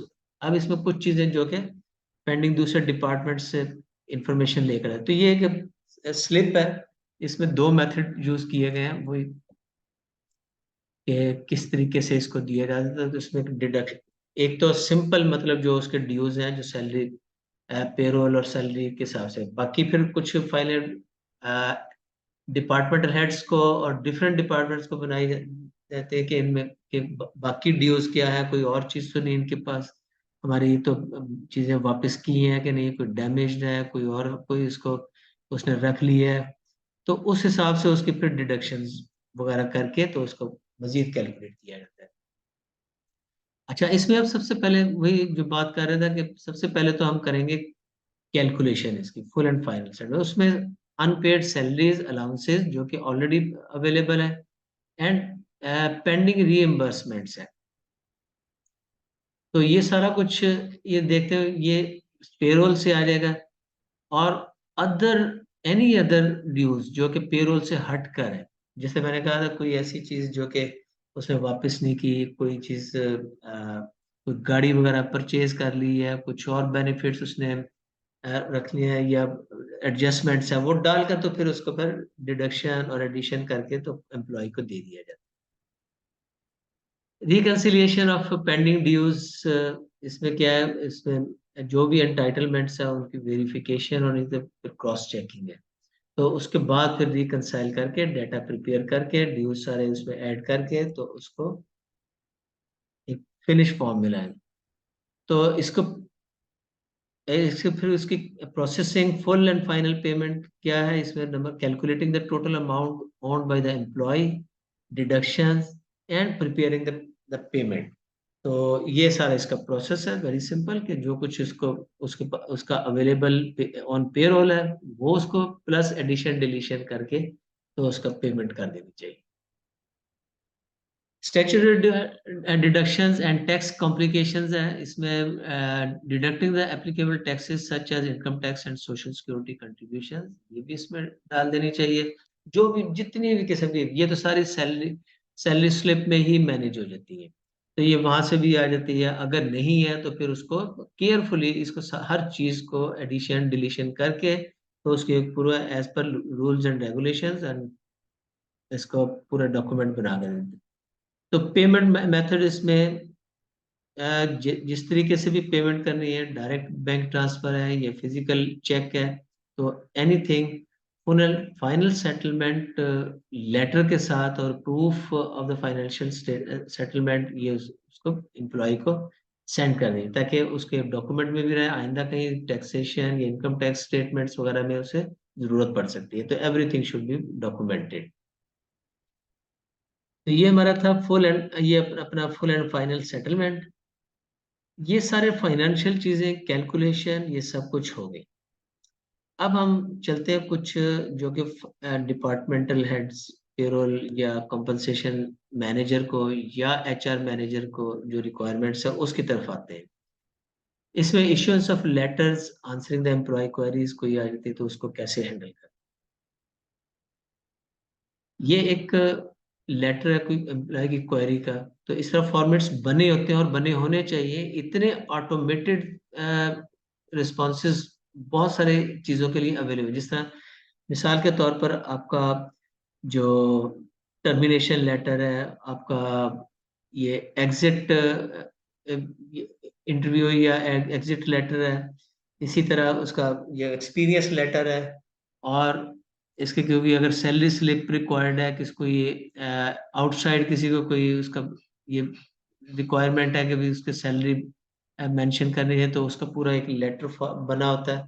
तो हर चीज एम्प्लॉय के जो ऑटोमेटेड सिस्टम है उसमें तो जस्ट वन क्लिक के साथ एम्प्लॉय पर जाए तो उसको वट एवर नीडेड एम्प्लॉय बल्कि खुद भी इसमें ले सकते हैं। तो I have also worked in an organisation जहां पर बहुत से लेटर, जैसे फाइनेंशियल जो हमारे प्रोसीडिंग्स हैं उसका मैंने एक सर्टिफिकेट लेना है कि एनुअली हमारी कितनी सैलरी क्या है और क्या बेनिफिट्स देती है कंपनी, टोटल ओवरऑल बेनिफिट्स, तो उसका लेटर ऑटोमेटिकली निकल आता है विच इज, और उस पर सिग्नेचर की भी जरूरत नहीं होती, just we can submit it to the department और वो ऑटो जनरेटिंग होते हैं, और उसमें सेल्फ सिग्नेटरी जिसे कैसे कह सकते हैं, या इलेक्ट्रॉनिक सिग्नेचर्स अवेलेबल होते हैं, तो उसमें बैंक्स में भी एवरीवेयर दीज आर एक्सेप्टेड। तो ये बड़ी अच्छी चीज होती है, इसीलिए सेल्फ सर्विंग सिस्टम जो होते हैं और ये सेल्फ सर्विंग सॉफ्टवेयर जो मार्केट में अवेलेबल है वो दी बेस्ट है। उसमें एडमिनिस्ट्रेटिव कॉस्ट कम हो जाती है, एम्प्लॉयर सेटिस्फेक्शन होती है, क्विक प्रोसेसिंग होती है, और ट्रांसपेरेंसी है। तो ये सारी, अब इश्यूज ऑफ लेटर्स के लिए ये जैसे मिसाल के तौर पर ऑफर लेटर्स है, एम्प्लॉयमेंट कॉन्ट्रैक्ट्स है, सैलरी इंक्रीमेंट लेटर्स हैं, प्रमोशन लेटर्स है, ये मुख्तलिफ एग्जांपल्स हैं, ये बने बनाए लेटर्स। ये अगर एक एक लेटर को बनाने लगे तो फिर तो ये बड़ी ऑर्गेनाइजेशन, तो फिर ये पूरा एचआर डिपार्टमेंट एक ह्यूज डिपार्टमेंट बन जाएगा। तो बहरहाल इसके साथ साथ ये formal documentation of employment relationship and provide important information to the employees, ये इस तरह के ये लेटर्स जो है ना फॉर्मल, ये लेटर्स ये अवेलेबल होने चाहिए और ये आने चाहिए। कोई टिपिकल क्वेरीज हैं तो उसको भी रिस्पॉन्ड करना चाहिए, वो फिर ये इसका एज पर नीड हो। इसी तरह ensuring compliance with laws and regulations है, तो ये जो है इसमें लेटर्स इशू में ये चीजें मद्देनजर रखनी चाहिए, और एक डिसेंट वे में, एक प्रोफेशनल वे में लेटर को इशू करना चाहिए, otherwise it may create complications. तो also provide clear and comprehensive information, चीजें जितनी ट्रांसपेरेंसी हो सके एज पर नीड वो सारी एम्प्लॉय को देनी चाहिए, अगर कोई किसी ने मांगी है तो उसको प्रोवाइड करना चाहिए। तो डॉक्यूमेंट भी उनकी फाइल के साथ भी लगा लेना चाहिए, कोई अगर क्वेरी आई है तो उसको फिर फर्दर फ्यूचर रेफरेंसेस के लिए उसे मेंटेन रखना चाहिए। तो ये सारे इश्यूज ऑफ लेटर्स और ये सारा एम्प्लॉयज क्वेरीज के आ जाता है। तो after this will proceed towards the record maintenance. अब ये पहले भी हमने बात की थी, रिकॉर्ड रिकॉर्ड जो भी हमारे पास आते हैं मैनुअल फॉर्म में है या इलेक्ट्रॉनिक फॉर्म में है, उसको हमने मेंटेन करना है, और ये as per time frame requirement उस टाइम तक हमें कम से कम मेंटेन करना है, और उसके बाद फिर अगर इसको डिस्ट्रॉय भी करना है तो कैसे करना है। तो ये वेरियस रिकॉर्ड सिस्टम्स हम सिक्योरिटी डाटा के लिए ये बहुत सी चीजें यूज कर सकते हैं। मैनुअल है, इंटीग्रेटेड सिस्टम है या फिर उसको ऑटोमेटेड सॉफ्टवेयर अवेलेबल हैं, तो वहां पर हम रिकॉर्ड मेंटेनेंस कर सकते हैं। सबसे पहले हम देखेंगे रिकॉर्ड मेंटेनेंस है क्या है। ये एक related to the payroll and compensation. हम मेनली इसको सिर्फ कंपनसेशन और बाकी रिकॉर्ड को हम नहीं देखेंगे, but ever the business processing, maintenance department, engineering department, उनके रिकॉर्ड अलग है। लेकिन ये एचआर से रिलेटेड जो रिकॉर्ड है वो सारे यहाँ पर रखे जाएंगे। तो इसमें this includes the employee information, salary details, benefits, deduction, attendance record, tax related documents and any other relevant data. ये सारा कुछ इसमें होना चाहिए और इसको इसके रूल्स एंड रेगुलेशन के मुताबिक इसको, इसी तरह इसकी सिक्योरिटी मेजर्स, हम जहां पर लीक लॉक एंड की में ये डाटा मेंटेन रहना चाहिए। जिस रूम में पड़ा हुआ है वहां पर हर बंदे के आने जाने की एक्सेस नहीं होनी चाहिए। ये एक एचआर का डिपार्टमेंट सेपरेट होना चाहिए। इसलिए ओपन डिपार्टमेंट, जहाँ पर ओपन फाइलिंग सिस्टम है, बहुत सी कंपनियों में ऐसा होता है कि वो एक सामने हॉल में चैम्बर एचआर का बना हुआ है, वहां पर चीजें पड़ी हुई हैं, तो it can create serious complication. तो इसको कंप्लाइंस के मुताबिक ensure the privacy and confidentiality. ये कंप्लाइंस बड़ा जरूरी है कि एक इंफॉर्मेशन दूसरे, किसी की इंफॉर्मेशन दूसरे को ना चली जाए। तो अगर कोई फाइल के किसी दूसरे डिपार्टमेंटल हेड या किसी उसके डिपार्टमेंटल हेड की तरफ जाती है, तो उसको उसी तरह वापस भी आना है, ये ना कि वहां पर उसके पास इनसिक्योर पड़ी रहे। तो वैसे तो उसके भी रूल्स एंड रेगुलेशन प्रोसीजर्स होते हैं कि फाइल निकलती है तो कैसे, मतलब कौन कौन उसे ले जा सकता है और फिर किस तरह वापस भी करनी है, उसको मेंटेन करना है, इंश्योर करना है कि कोई चीजें उसमें से रिमूव ना हुई हो, कोई इधर उधर ना हो गई हो। तो ये एवरीथिंग रूल्स एंड रेगुलेशन के मुताबिक data security and data protection जरूरी। तो और कितनी देर तक उसे रिटेन रखना है, तो retention and disposal of records it is very important. तो we should follow the prescribed retention period. और उसके बाद है डिस्पोज ऑफ देम। जब जरूरत पड़े कि अब उसका टाइम पीरियड खत्म हो गया, डिस्पोज ऑफ करना है, तो उसके लिए भी एक फुल उसकी रिक्वायरमेंट होती है कि इसको डिस्ट्रॉय कैसे करना है ताकि वो किसी के पास ना जाए, लीक आउट ना हो। तो इसके लिए compliance with data protection and privacy laws को हमें अंडरस्टैंड भी करना चाहिए और अप्लाई भी करना चाहिए। Then is training and awareness for all these employees who are in the company, उनको या फिर जो डाटा को मैनेज कर रहे हैं या जिनके पास ये जो जो डाटा एक्सेस है, उसको उनकी रिस्पॉन्सिबिलिटीज क्या है to ensure the protection and privacy. ठीक है जी। ये डाटा रिकॉर्ड और ये मेंटेनेंस पर हमने पूरा ये डिस्कस कर लिया है कि रिकॉर्ड के किस तरह मेंटेन करना है, कब तक करना है और क्या चीज़ें ज़रूरी है। खास तौर पर पेरोल रिलेटेड डाटा, क्योंकि एचआर के पास एवरी पर्सनल इंफॉर्मेशन होती है, तो उसको आपने किस तरह प्रोटेक्ट करना है। Even payroll data, compensation, benefits, किसको क्या, किसकी सैलरी क्या है, तो उसके रेलेवेंट लोगों तक तो ठीक है, उसके बाद किसी को नहीं मालूम होनी चाहिए। इसके बाद हम चलेंगे डेटा एनालिसिस पर, payroll reporting and data analysis. अब ये पेरोल डॉक्यूमेंट हमारे पास आ गया, सारा डाटा अवेलेबल है, पिछले सालों का भी है, और वहां से हम उसको एनालाइज कर सकते हैं what we are proceeding in the betterment, या फिर हम कुछ खामी है तो उनको कैसे इम्प्रूव करना है। तो इसके लिए बड़ा जरूरी है एनालिसिस। मिसाल के तौर पर यह है कि this type of data is presented to different departments. अच्छा, अब इससे भी बढ़कर ये ऑटोमेटेड एक्सेल फॉर्मेट पे गूगल शीट्स वगैरह पर आप बनाकर इसको रख सकते हैं, और एनी टाइम आप जिसको एक्सेस देंगे वो उनके अपने पर्टिकुलर डिपार्टमेंट्स या अपने पर्टिकुलर नीड या नीड बेसिस पर उनको ये एक्सेस होगी, तो डिफरेंट एंगल से इनके एनालिसिस कर सकते हैं और करते हैं। तो एनी टाइम कोई जरूरत नहीं है कि भाई अब एचआर डिपार्टमेंट को कहा जाए कि ये रिपोर्ट लेकर आए, तो वो डिपार्टमेंट अगर उसके पास नहीं बनी है, पहले वो मैनुअल सेट करेगा, वो चीजें करेगा। तो ये बेहतर होता है कि ये सारी ऑटोमेटेड चीजें हैं। और आजकल जो सॉफ्टवेयर सिस्टम है ऑटोमेटेड है, उसमें सेल्फ सर्विंग सिस्टम है, वो डिफरेंट लोगों को एज पर देयर उनका प्रोटोकॉल उनको एक्सेस होती है, और वो वहां से डायरेक्टली उस डाटा को एनालाइज कर लेते हैं और अपनी बल्कि एनालाइज क्या करना, बनी बनाई रिपोर्ट सामने आ जाती है, बहुत ग्राफिकल एंड स्टेटिस्टिकल फॉर्म। तो उससे क्विक रिव्यू हो जाता है। मिसाल के तौर पर अब ये पूरा data, everything is going average, but two things, 2 years या 2 documents are unnecessarily upper side. तो इसके रीजंस क्या हैं, वो फिर आगे एनालिसिस हो जाती है। तो यहीं से अगर हम डाटा इवेल्युएट करेंगे तो उसको फिर एनालाइज और उसके मुताबिक स्ट्रेटजीज को आगे इम्प्लीमेंट करेंगे या बनाएंगे नेक्स्ट। तो ये जनाब आ जाता है इसमें। सबसे पहले पेरोल जो डाटा एनालिसिस में हम करेंगे, इसमें रिपोर्टिंग सिस्टम है, पेरोल रिपोर्टिंग सिस्टम है।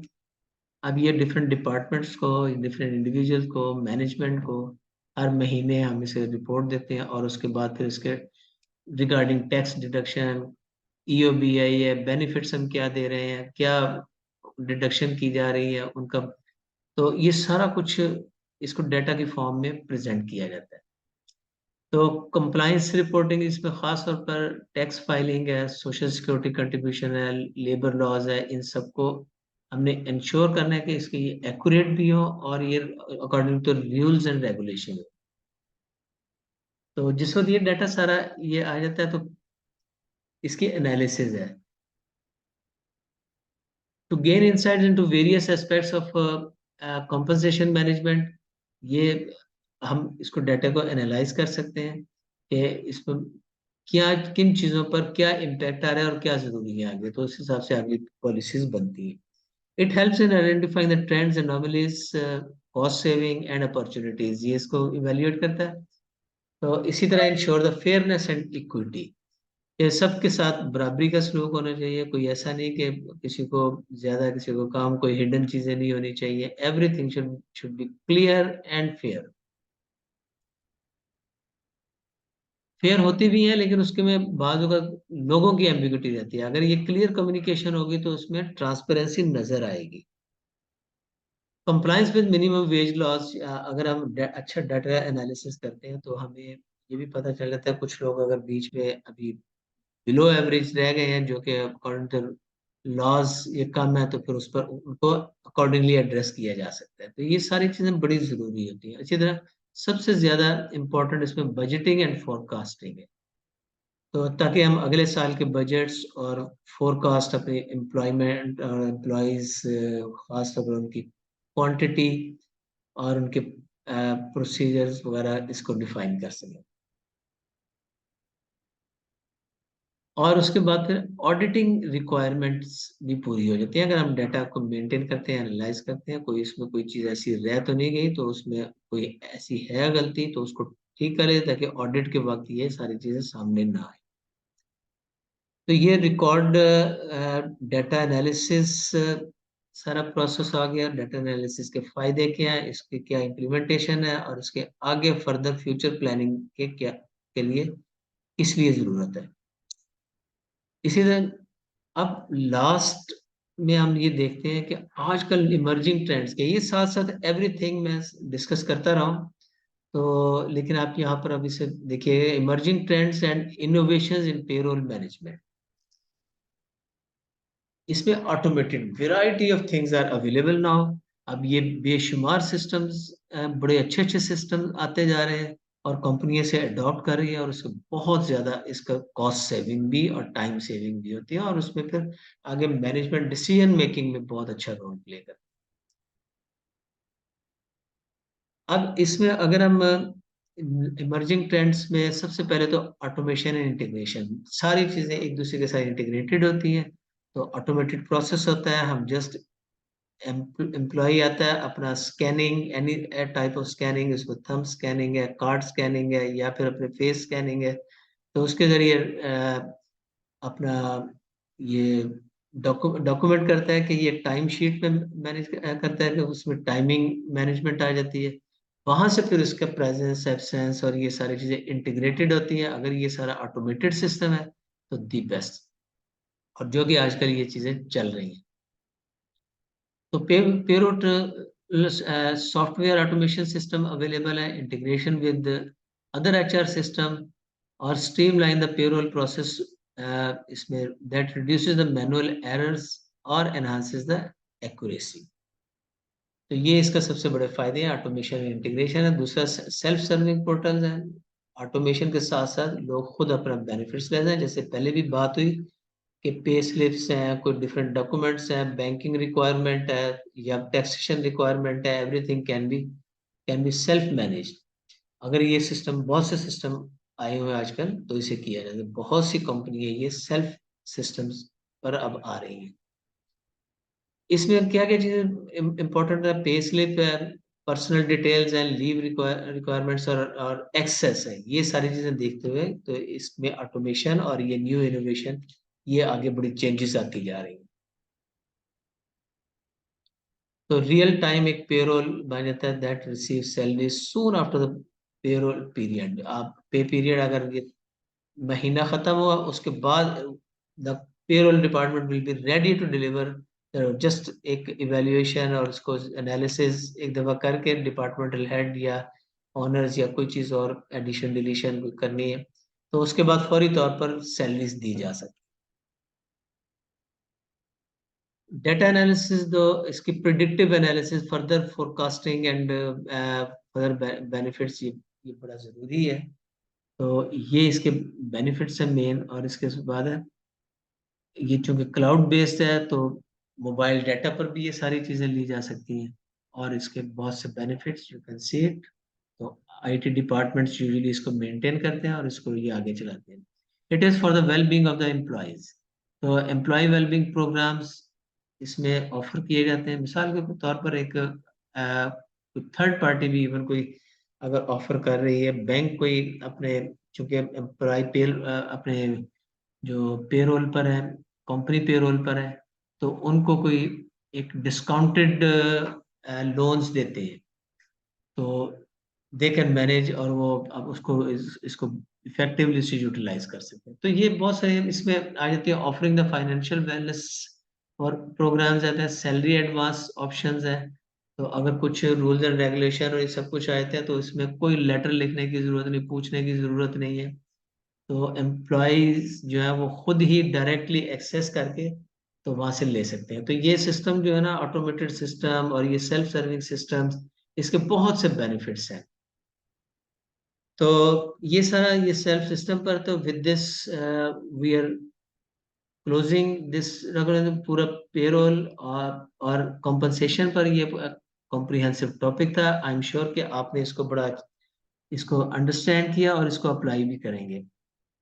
तो HR rules and regulations, policies, ये सारी इसमें डिस्कस की हुई हैं, क्या क्या चीजें रिक्वायर्ड हैं। तो आप इसको साथ साथ लेकर चल सकते हैं। तो with this, thank you very much and Allah Hafiz.